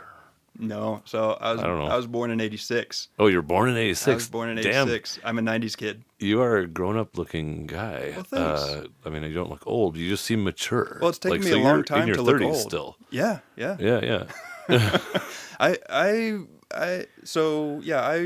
was mature when I was 13. That's what I figured, kind of. Yeah. I got my first job when I was, I think I was probably 14, and I didn't tell my parents. I just went and applied for a job and then came home after I got the job and was like, hey, I'm going to need a ride to work every now and then. Mostly I can take my bike, but when the weather's bad. Yep. So, Yeah. so talk to me about the setting. Yeah. So I grew up in West Texas primarily. I moved a ton as a Like, kid. what, like Lubbock or? Further west. Further So west still. Small town called Denver City is where I spent the majority of my time, but I also lived in Midland and Hobbs, New Mexico. Okay. I moved around those 3 places a fair bit. Family's from Oklahoma, but they followed the oil, and so that's how I got in the industry. My dad's a petroleum engineer. Okay. So I grew up Interesting. with this idea of engineer is someone who wears jeans and a button-up shirt to work, Yep. gets Yep. dirty doing their Yep. job. So I grew up with this idea of engineering being very hands-on and hard-working position. But I was homeschooled all the way through high school, Never went to public school or private school, homeschool. Other siblings? Older brother, younger sister. Okay. About 3 years on either side of Okay. me. So the solid middle child position. Yep, yep. Just always learning, Oh. checking it out, the learning from my brother's mistakes. Right. And yeah. well, just observing. That's what I've seen a lot of, is that middle child oftentimes Yeah. observes. Like the first kid is like The trailblazer. the trailblazer, exactly. They're exploring on their own, Yeah. kind of in some ways. There's an observer, and then the last one is the star, virtually, Yes. right? Like Yeah. as far as their perspective is concerned. Well, and in my family's case, our sister, younger sister, she is the star. Like, Right. she's done some amazing Well, things. sometimes She it has happens her- that way, Yeah. right? Like there's some influence even in the ranking. She knew what she wanted to do early on. She became a vet. She's an all-star horse vet down in New Mexico, travels around working with some of the Yeah, cool. best horses down there. Me and my brother, it took us a bit longer to find where we needed to be. Where the traction is. I Yeah. thought I knew where I needed to be, and that was engineering, but 10 years later, here I am in psychology. Yeah, I dig it. But yeah, grew up homeschooled, grew up in Scouts. Nate Bargatze. Okay. He talks about So what Boy is- Scouts was kind of your Yeah. interaction manner, right? Like Yeah. a lot of people that think about homeschooling think, well, what are my kids going to learn how to socialize? Yeah. And it was Scouts for me, and Yep. church, really involved there. Like Nate Bargatze's experience growing up in a Christian '90s home, like it was stereotypical. And I what listened kind of to community are we newsboys. talking? Is this a town of 20,000, of Oh, 100,000, of Denver 5? City was like 5,000. Okay. Yeah. And most of the whole economy revolved around oil, Oil. so it was good times or bad times, and hardly ever anything in between. Yeah, and I suppose I didn't notice it all that much as a kid, but that's probably why we moved as much as we did. Yeah, yeah. By the time I was in college, well, in my life, I've moved 20. My son and I were counting this up 26 times, Wow. and I've been in Fort Collins 10 years, and it's the longest I've been anywhere. Interesting. Yeah. And so you go off to college then? Is that kind of the next? I mean, other than getting a job and Yeah. whatever else. Homeschooling for me in high school kind of turned into unschooling. Okay. There's a lot of freedom. You were already plenty smart, kind of at 13, 14. No, I don't know if I was smart enough. Definitely not. Independent, like you're free range enough. I was free range. I mean, you grow up in a small town, West Texas. I was, especially being homeschooled, all my friends are in school. I'm out riding my bike on Right. the lease roads and going to caliche pits and all this stuff and getting into Did mischief. you have that other way. homeschool friends? There was one other family in town. Okay. Yeah, and so we hung out. We had a little band. We would play guitar together. Okay. Okay. Yeah. Yeah, and then I don't know. I had a lot of jobs, always a lot of work, and then I actually graduated high school a semester early. Went to a junior college for a few classes, and then got a job offshore. So I worked on a drilling rig in the Gulf of Mexico. Wow. Was that like connections from your dad kind of thing or whatever? He or- basically said, "Hey, here's the company that does the catering," and so I went on their website. I submitted an application, and they accepted my application. And Right. So I flew myself to New Orleans, went to a training there, and it was me, this skinny 17-year-old kid from West Texas, and a bunch of ex-convicts. We were the new employees. Right. And I remember I didn't have steel-toe boots, and so after that class, I didn't have a vehicle. I was in industrial section of New Orleans, and I'm just walking around to try to get to a boot store so I can get my steel-toe Right. boots. And surprised I made it out of there alive.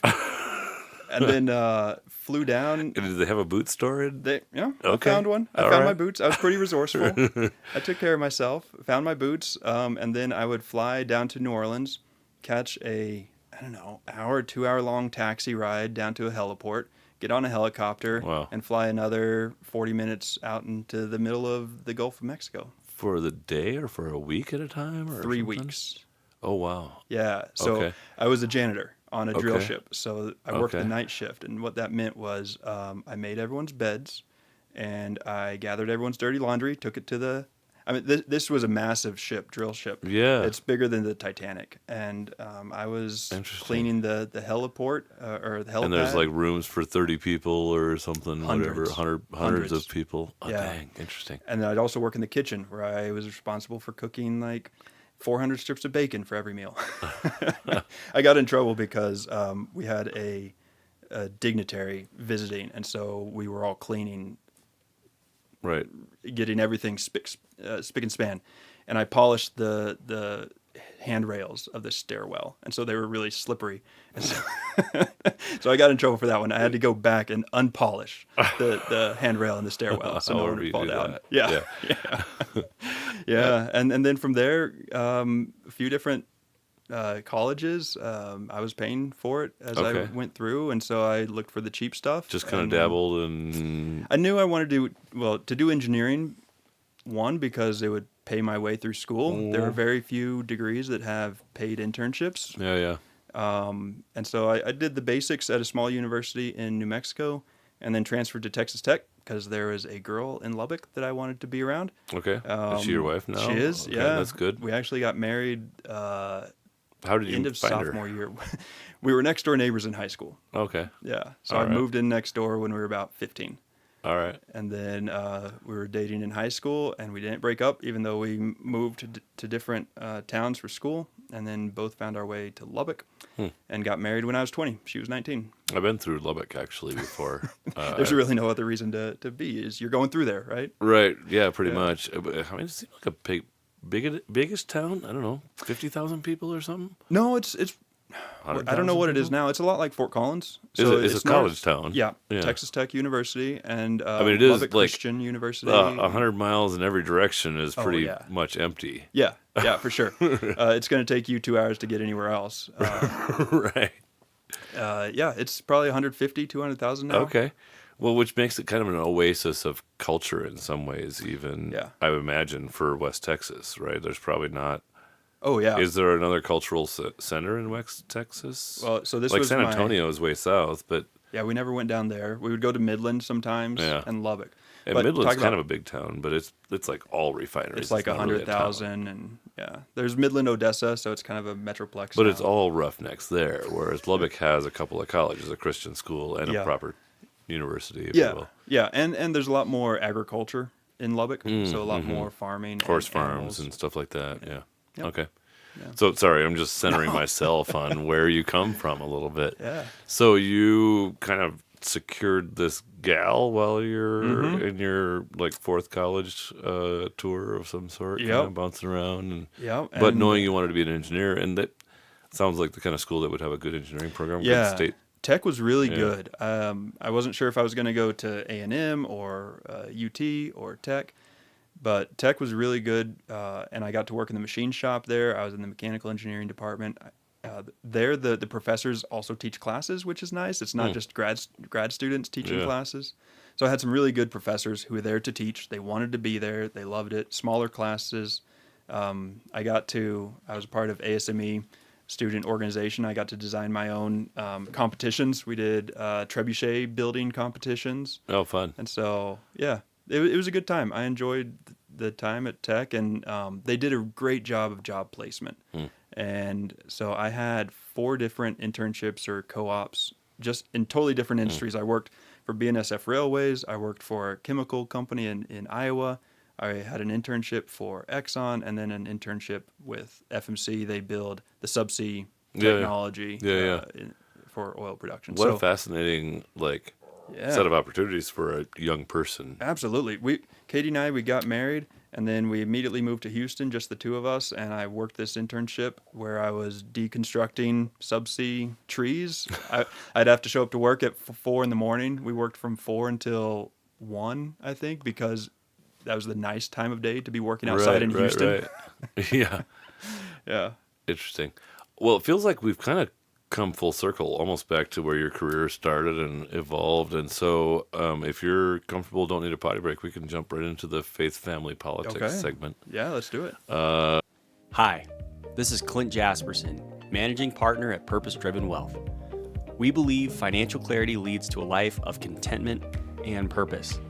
Our mission is to guide clients through the complexities of wealth management, retirement planning, and legacy using a values-driven, stewardship-based approach focused on provision, contentment, and enjoyment. With more than a century of expertise through Thrivent, we offer tailored strategies to help individuals and families achieve their goals and embrace generosity. Whether you're navigating a life or business transition or planning for the future, we're here to partner with you every step of the way. To learn more about Purpose Driven Wealth, call 970-330-7411. Let's talk about family first. Talk to me about your dad in particular. It seems like a driving force, probably like in your family life tree. Obviously, the revenue generator and stuff like that. What was Yeah. he like? Well, I mean, he's an engineer, right? And he loves his Okay. job. Was he a loves- manager? Yeah, he got into Okay. management, right. and now he owns his own business. So Okay. he retired from BP.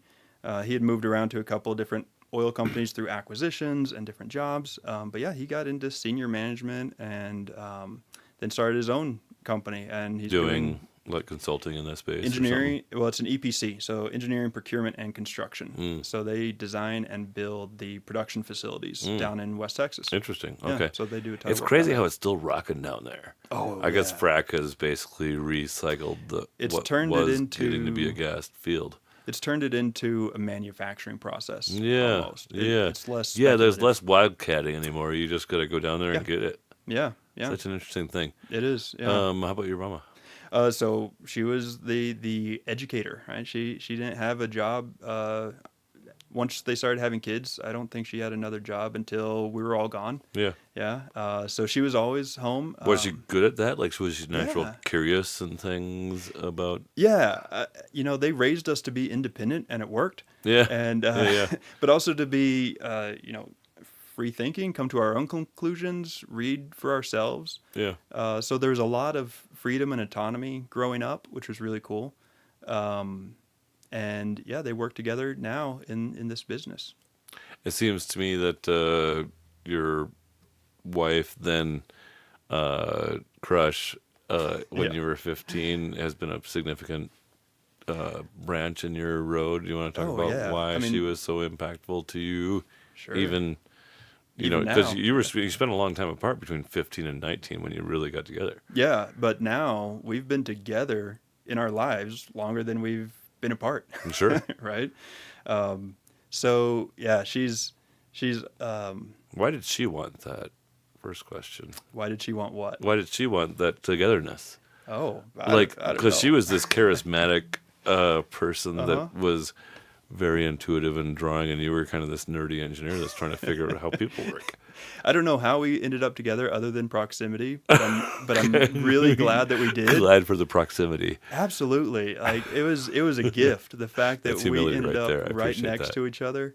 And the fact that we've been together we've been married now 18 years. Nice. And it just feels like we've grown together through all of that. Yeah, yeah. Because we're very different people than we were when Sure. we were 15, right? Like everybody is. That's something that's really interesting. My wife and I celebrated 20 years last year, and nice. 21 coming soon, and like recognizing that I'm married to a completely different person now than I was Yeah. 20 years ago. And you still want to Not be. completely different. No. Like, there's still a lot of Grown. commonality, but there's chapters. Yeah. And Absolutely. yeah, regardless. And we love each other for who we are now, not necessarily for who we were in the past. yeah. Yeah. And for who you were in the past. Like there's grace around that as well. I think there was probably a bit of, I don't know, we both found what we needed in each other. I think she Yeah, wanted a bit of yeah. adventure, and I would kind of do whatever I wanted. You were and- kind of too, I don't want to say too smart because that's like a judgment almost kind of thing. But you were eager to do something bigger and more and different than just, working in some of the oil Yeah. fields as a roughneck and then buying a house and having some kids and doing the thing. There's always been more that I've wanted, and she's complete opposite. She is present, she is grounded, she is Yep. content, and she always has been. Eager for security and what I and think some I'm of probably those more things. eager for security Okay, than she interesting. is.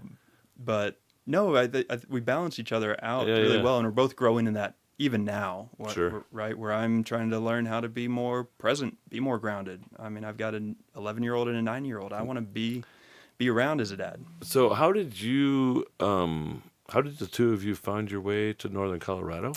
Yeah, so we moved. I took the first job with Exxon because we both wanted to move internationally. And so I took the global projects position so that maybe we Yeah, could. check that out. Yeah. What I learned was they were repatriating everyone back to their home countries, and it kind of taking advantage of new engineers to just send them on business trips, Yeah. which I'm really grateful for the experience. I mean, I've traveled the world with Exxon, and Yeah, yeah. worked on 4 different continents and got Yeah, no complaints. No complaints. And not what I wanted to do for the rest of my life. exactly. But we wanted to live international, and I was just being sent on long assignments. I was in South Korea for 4 months. Right. What was really cool was they flew her out, and she got to be Yeah. in South Korea with me. Right. Instead of them flying me home, they flew Right, her right. back. But then once she was pregnant with our first, and we started growing the family, it was like I wanted to be home at night. I would be gone for weeks at a time, and I didn't want to do that Yeah. with kids. Yeah, and yeah. so I looked for, that was it. I just looked for another job. And the best oil field to work in that I wanted to live in was Colorado. Okay. Yep. Yep. The other choices were South Dakota and West Texas. And like, I've done that. Don't really Yeah. want Yeah. to do that again. Yeah. Yeah. And it's always felt, ever since we moved here, it's felt like home. Yeah. And we really enjoyed being here. And I worked for an oil company up here for 4 years or so before striking out on my own. Yeah. And even when I, You're like, well, I'm not moving back to Texas to Yeah.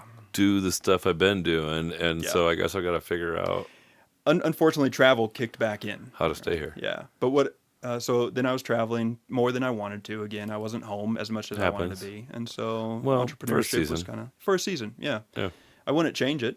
I wouldn't be here otherwise. Right. Right. Yeah. What I've said that before. Like no remorse Right. at the path I've traveled, but also like I don't want to go back there. Yeah, yeah. And in hindsight, and this absolutely influences my coaching, I recognize that I quit both of my really comfortable and good corporate jobs when I had a 9-month-old baby at home. So I wasn't sleeping well. I was reevaluating life. May I not was- have been in a proper mental state Nope, to make those definitely decisions. not. Definitely not. And so that certainly comes into play when I'm working with folks. It's like, do you have kids at home? Yeah, what's How's going on your right now? sleep?" How's your- Yeah. Sorry, that's funny. I feel like we always do one-word descriptions, or not always, but often, of your children. Oh, Would you care to take that venture on and talk a little bit more about them? yeah. I know one word is pretty hard, but then you can hyphen if you need to, but also you can carry No, on. It's a good challenge. I mean, I certainly have. They're 2 very different kids. I think for my oldest, Bonham, like the drummer John Bonham. Yeah, Yeah. yeah. I was thinking that, but I was also thinking, what's that guy? Oh wait, it's Bonhoeffer. Oh, not him. Different, Different. also very impressive person as well. Yeah, yeah. As he's getting older, you start to see more of their personality. So for him, I'd say capable. And how old is he? 11. Okay. Yeah. Wow, that's a big word for an 11-year-old to carry around. That's pretty cool. Yeah, it's one I need to remind myself of, that he's capable and I can let go of some things for him. Yeah. Mm-hmm. Yeah. You can just own this instead of me telling you to do stuff. You can just own this category, kind of thing. Yeah, and then I like Soren. that. Soren is our youngest. He's 9. What's one word for Soren? And maybe it's his name means bright, Okay. and that's a good word for him. Yeah. Yeah, like he's a ball Both of energy. in intelligence, but also energy and just draw illumination, kind of. yeah, yeah. Some people are bright lights. He lights up a place. Yeah, yeah. and for sure. yeah, intelligent and very active. Yeah, I dig it. Yeah. Well, I think we covered family pretty well there. Yeah. Unless there's anything else you feel like you want to make sure you pull in. No, not necessarily. Faith or politics? But where do you want to start? I'm the host. I know, but all right, let's talk faith. I'm guessing. I don't know. I'm guessing West Texas is still like Baptist land mostly, kind of the Bible Belt South, but maybe it's a little bit more diverse because it's starting to come over into like New Mexico, Arizona, where it's a little bit There's a lot of Catholicism. Catholics yeah. and influenced by a lot of different Yeah. factors, right? Definitely Christian. That's my faith center. Has been, is, always has been, Yeah. hasn't really been doubted. I mean, doubt, absolutely, right? That's part of the Christian journey. Healthy questioning. That's yeah. fair. All right. And part of my own experience, moving around and living in small towns, I didn't grow up in one church. So early childhood Lutheran church in, Okay. in Hobbs, New Mexico. I didn't really realize there was Lutherans down there. There were 30 of us. It was a I'm small from North church. Dakota where the Lutherans are thick, Oh, but I yeah, didn't yeah, realize yeah. there was any in Texas to Yep. speak of. And my my dad's side of the family, they're from like Minnesota area, yes. and so that kind of carried down. Anyway, that sarcasm and the inability to carry a tone, yeah, that was church for me. Yes, love you, all of Jill's family that I go to church with occasionally in Minnesota with you. Yeah, and then moved to a small town, Denver City, and there's no Lutheran church there, and so it was where my friends at, and so I went to a Baptist church to be Okay. part of the youth group, and then when I started dating Katie, her family grew up Church of Christ, and that I started attending with her, Okay. and so I don't really know the significance, like Church of Christ is, where do they slide in? Were they a spin-off of? the ones that I'm something. familiar with, I don't know the church history. I'm not as Okay. historical buff as most Church of Christ people seem to be. They all know these questions better than me. All right. I haven't been in it my You whole life. came in late? I Yeah. came in late. And I don't know. The funny thing about church is it's you kind of pick up preferences, personal preferences. Sure. What do you like out of worship style? Yeah, right? sure. And for me, having moved around to so many churches, I feel like I've gotten a better understanding of the core Yeah. and the Well, and gospel even when you were in focus. Korea and in Yeah. And Middle attending East a small or church whatever. in Korea made up of a bunch of Aggies, right. right, who invite everyone into this small church that they set up.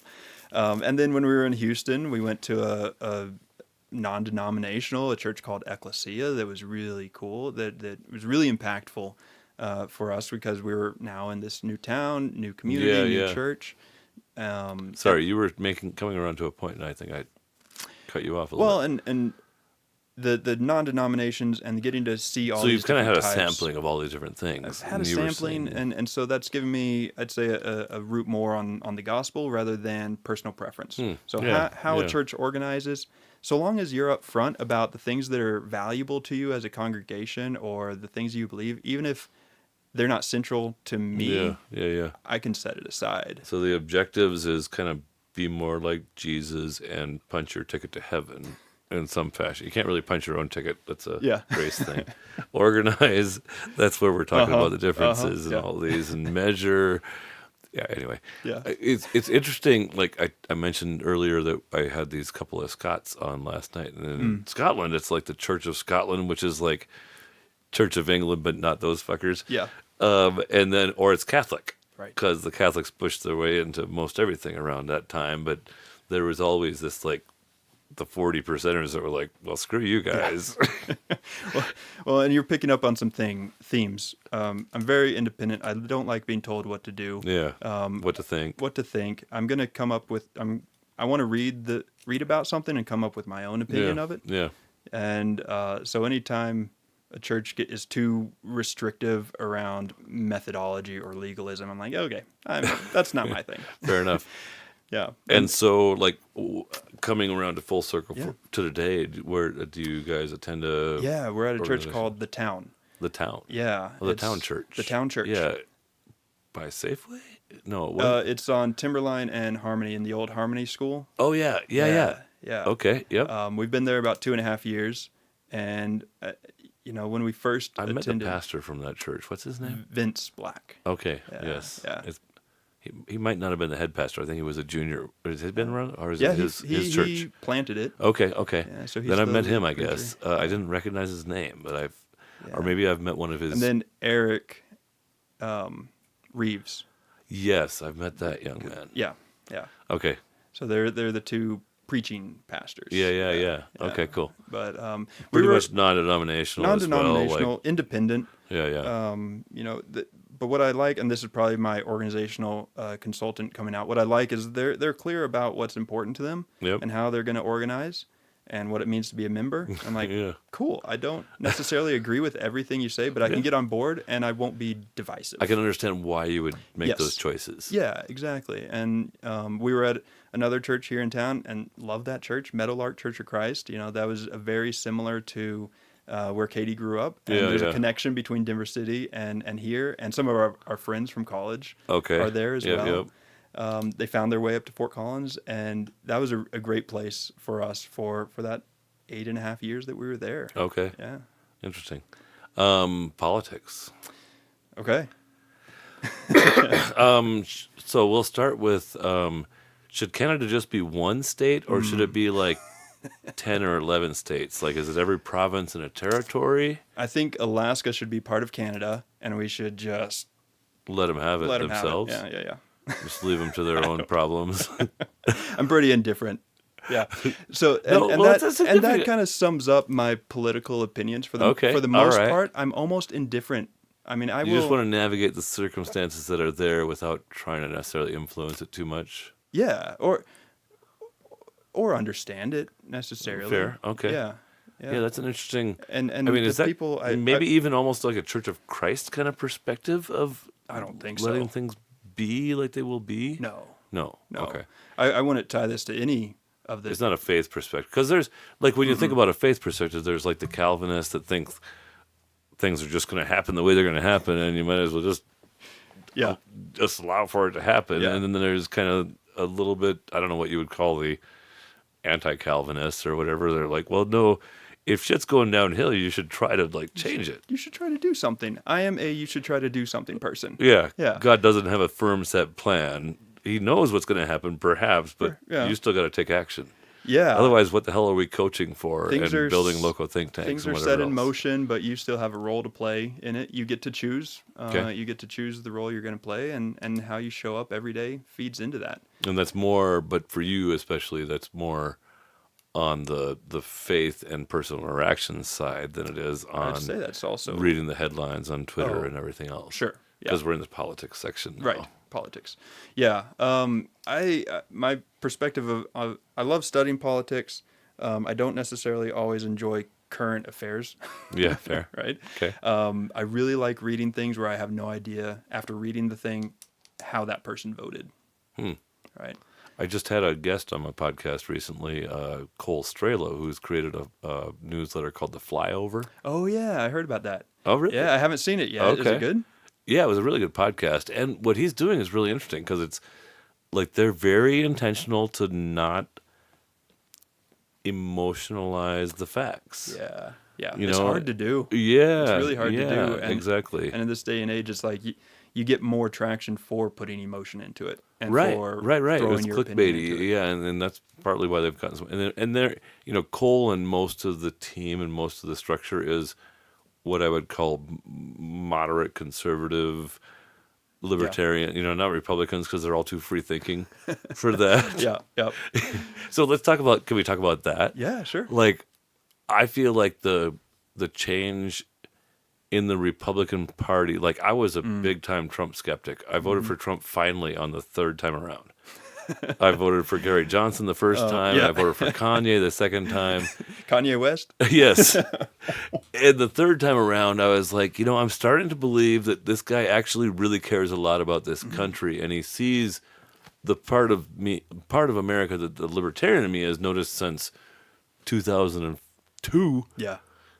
One, before, right after the Trump or the towers came down, I was like, shit, the freaking authoritarian state they're going to apply to this, and the spying they're going to do on Americans, and the wars they're going to create over this is going to be terrible. Which they did. Because I'm a prophet. Like, I don't know Right, if of you've course. noticed that before. Nostradamus, the Well, loco no, Nostradamus. no, more like the ones Yeah. they talk about in the Bible. Like that definition of somebody that sees things more clearly than other people do, and part of why God sets them up with the ability to occasionally see the future is so that the people believe him about the truth now.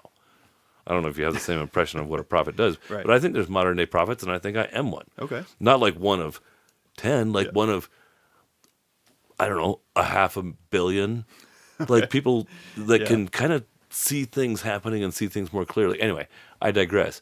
But I could already, I literally had a phone call the next day or later that day of 9/11, that forecasted the Patriot Act, that forecasted Iraq invasion, all these things. It's a gift I do not have. I would not say that I'm a prophet. And so that's why I pay more attention More to of an politics than observer. others. Yeah, yeah. And so, especially as Trump was tried to be killed, probably by the existing government, especially as people like what's her name, the Hawaii girl, and RFK Jr. came to the Republican platform, and they were kind of Democratic outcasts because they believed too much in free speech and constitutions and stuff. I came more and more on Trump's side, although I didn't. Well, going from Like him at Kanye all. West to Trump is not that huge of a leap. So you Yeah, didn't have to it's make a that big. You didn't have to make too big of a leap. But for me, that was part of the transition. It was I was like, I'm actually starting to believe that this guy actually cares more about the country and the principles of our founding than himself and getting rich off of this position. And so, anyway, Yeah. you can share with me how you resonate with that, but I'm curious as to, I guess, non-political perspectives in that, because I've always been political, just more cynical. Like if you're not cynical, you're not paying enough attention. Is kind of my philosophy. Yeah, and kind of what we've talked about earlier. I'm probably more pragmatic. It's like, all right, what's the current situation? What can we do with the situation we're in now? Of course, I vote every opportunity I get, right? And I try to make an informed decision. I look at, I'm as independent politically as I am in my faith and my career and everything else. Like there's a common thread for me. I don't like associating with a group. I never really have, whether political or otherwise. Interesting. I appreciate the. Is that why I've never existence. kind of traction with the local think tank conversation with you? What do you mean? Well, you're an interesting free thinker. You've been navigating this business. We do have groups for solo people and very small teams. I did attend one of the free things, Oh, and you I did? loved it. Yeah, Okay. it was great. But yeah, I don't. In college, I never signed up for the fraternities or the honor societies. Like, hey, join this society, pay us $50. I'm like, nah, I'll just not do that. study. Right. Join this entrepreneur group. I recognize the value of groups, but yeah, I don't. I have community that I get involved with. But yeah, same with politically. It's I'm more not an going election, to say that. I remember growing the first time I voted, and this was in West Texas, and there was the option for straight ticket.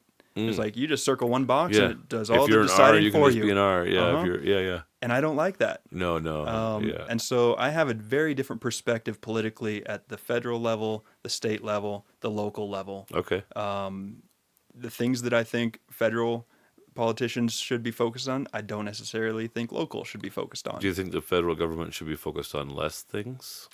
Less things than they currently are? Or, Yeah. Like, is Doge a good idea to cut some fat from the federal? Oh, I'm element? a proponent of lean manufacturing. I'm always looking for waste, right?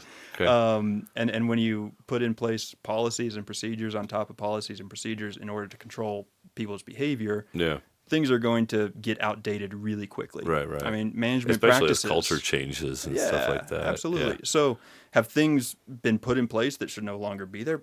Absolutely. That's the story of any organization, any culture, any government. There are things that were put in place that don't need to be there anymore. Yeah. Right. Wow. So I'm argumentative. I can argue either side of any point. I love that. Yeah, I can do that too. And I actually want my politicians to be argumentative too. Yeah. If we have a Republican president, I would rather Congress be Democratic. If we have a Democrat president, I would rather the So Congress, stalemate is your preferred form of government. to some extent, because but if we can agree on something, then if we can it must be agree- important. Exactly. If we can agree on it, it must be important. It doesn't mean it's right. And this is the systems thinking for me, is it's really hard to predict the impact of our actions, especially when we're talking at the federal level of the U.S. government. It's massive. And so if we put in place some program, it might be good for a time. Yeah. And once you put in place a program, it's really hard to remove Down it. the road, unintended consequences are catastrophic. Yeah. And so then the pragmatist in me is like, all right, this is the current situation we're in. What do we do with it? What do you think about, this isn't quite politics, but it's kind of, what do you think about DeepSeek? Have you noticed that on the current events here? The stock market lost like 6% of its value. Yeah. And NVIDIA is no longer I'm waiting to see. skeptical. Yeah, I'm skeptical. It's not changing my investment strategy at all. Not yet. No, not at all. And maybe it's because I got burned because one time when I first started doing stock trading, like when I was probably 22, I bought a company that all the numbers looked good. It was some Chinese import business, and all the finances looked good. I'd read intelligent investing. I was like, all right, I'm checking all the boxes. This is Yep, a good yep. company. Bought Balance like sheet 600, check. bought like $600 in it, and then a week later, news flash, fraudulent company. So $600 gone to learn a very valuable lesson, which is wait and see. Let's see the sauce a Yeah. little bit. Yeah. Fair enough. Here's the prize opportunity. Oh, okay. So, 3 questions. Grab 3 ping pong balls out there, and we're going to choose together which one of them will be the prize. Okay. All right.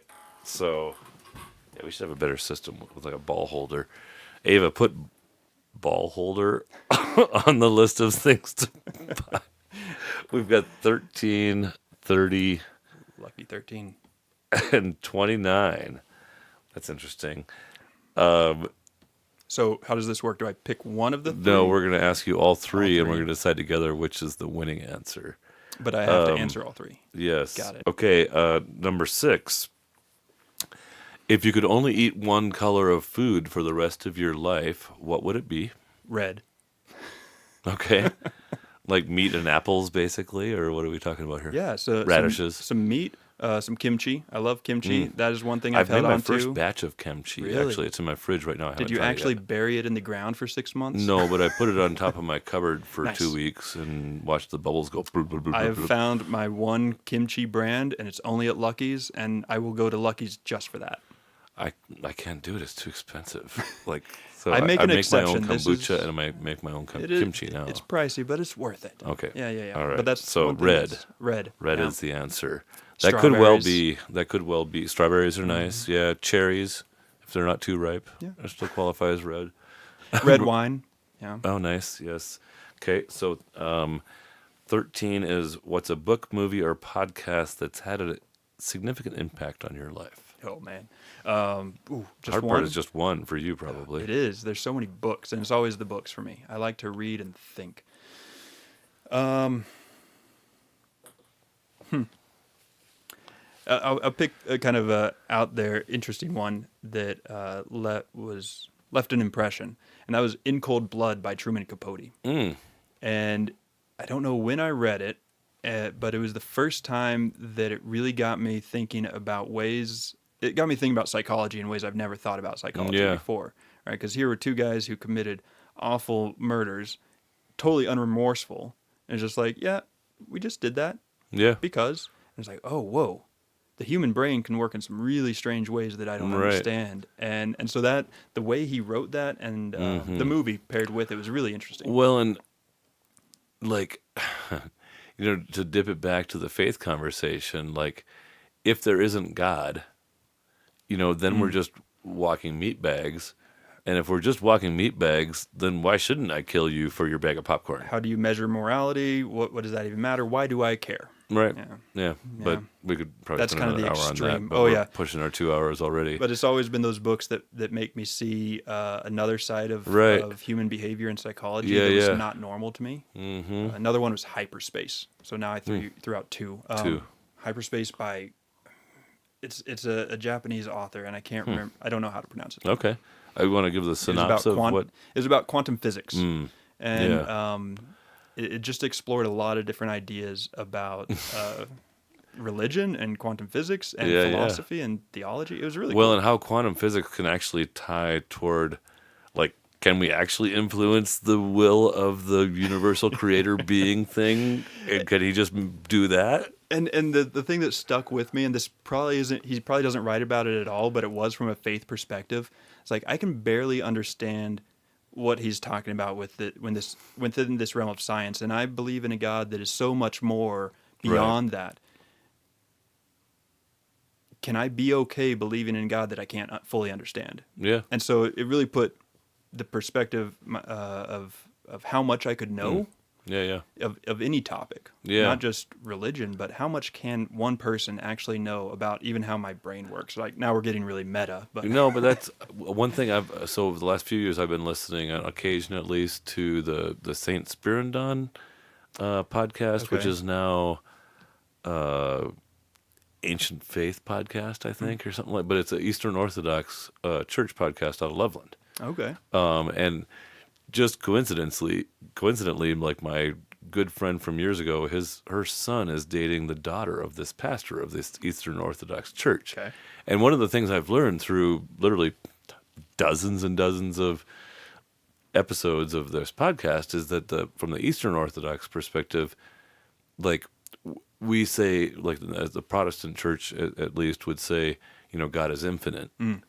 But the Eastern Orthodoxes would say God is not finite. They don't even put God into the box of he's infinite. They're like, he's not finite. It plays by different rules that we can't even come up with. Totally. Yeah.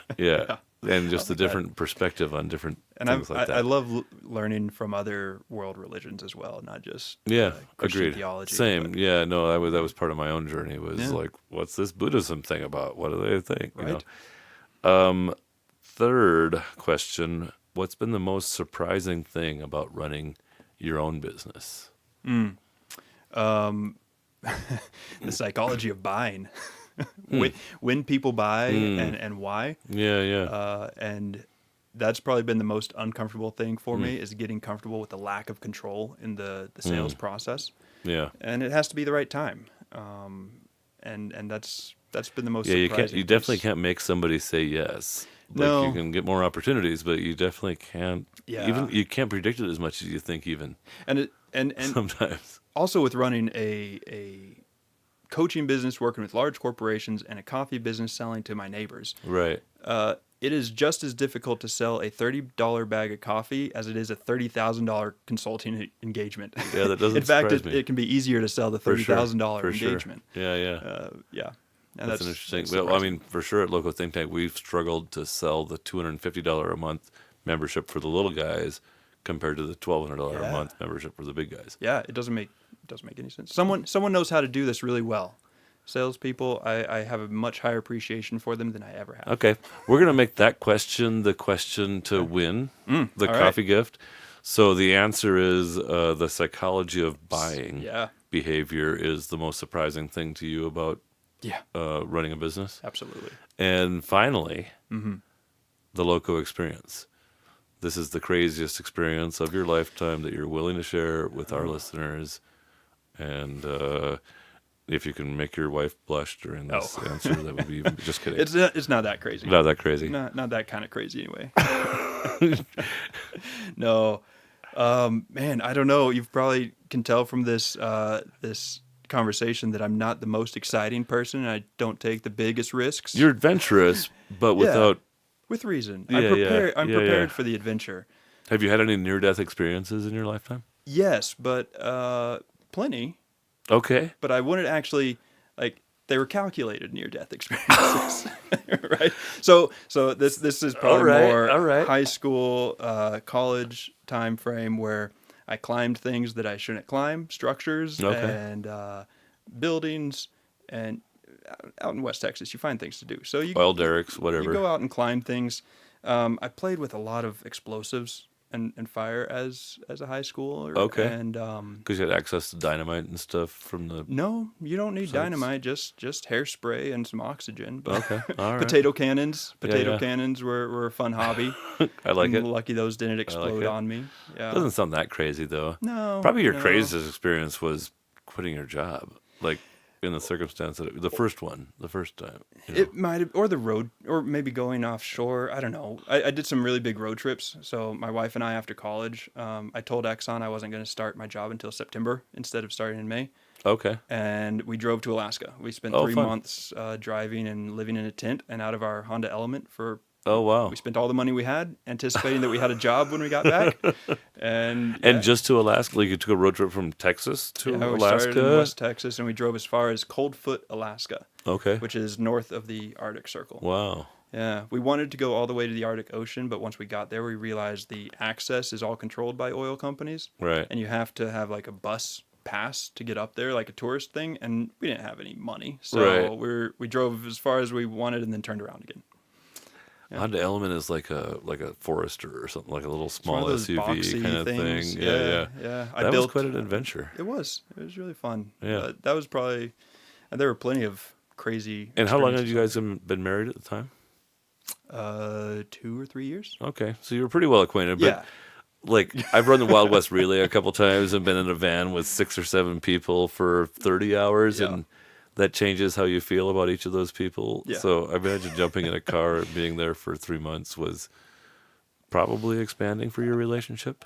It was. I read an article about a couple who did a tandem bike ride across the country.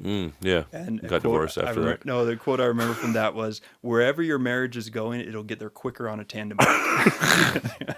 Maybe that's why my wife has been resistant about it. Because she knows how this is going to end. I don't know. She I don't doesn't want to think ride so. behind you that long. Mostly, I think it's that she doesn't want to give up that much control. Dane, if there's engineers that are also managers out there, or other people that just think what you got going on is pretty interesting, you want to tell them how to find you easiest? Oh, yeah. So Isolation Coffee, it's just isolation.coffee. If you want specialty coffee delivered to you in Fort Collins, we'll Easy take way. care of it. I like That's it. easy. And then revzero.org.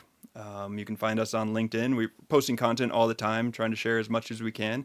And when the time is right, as the company grows, as you're moving from working on technical problems to people problems, that's when I Call can help me. you. Yep.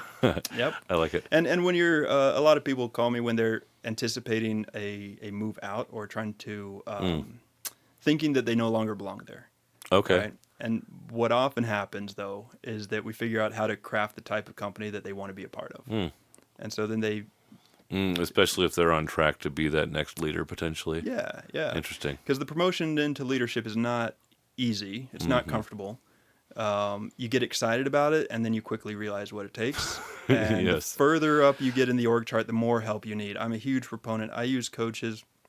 I'm a huge proponent of coaching, therapy, mentors, like building yourself a board of support. Yeah. Whether yeah, that's yeah. therapists, mentors, and coaches, having Local all those think tank helps. chapters. All Loco Think Tank, absolutely. I just having this mastermind that you get to see another perspective. that. Yeah. When I first left banking, the first blog I wrote was, "There's no one to tell me what to do!" Yeah. Exclamation point. Yeah. I I was just telling my wife that this week. I was like, the thing I miss about having a job is you get there and you know someone's going to tell you what to do. Yeah. But when you run your own business, you show up and you're like, there's about 30 things I could do. What do I do? We might ought to talk more about Loco Think Tank, because we got some pretty cool chapters for the smalls, and like showing up next month, Okay. not having done the thing that you said you were going to do last month. Accountability. Yeah. I mean, you're the decider right now, Right. and your wife isn't going to call you out on it because you're making enough to make her not annoyed anymore. Well, actually, she works with me in RevZero now. Oh, so she knows what you're up to. Absolutely. Oh, that's Like, cool. We're collaborating on all levels. Oh, yeah. I forgot to ask much more about that. So Yeah. what's her name again? Katie. Katie. I think you're probably pretty awesome based on is. Dane's description.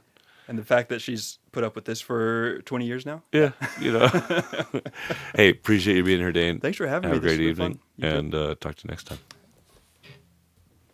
All right, Ava. Were you clapping out there? Yeah. Oh, good. I got that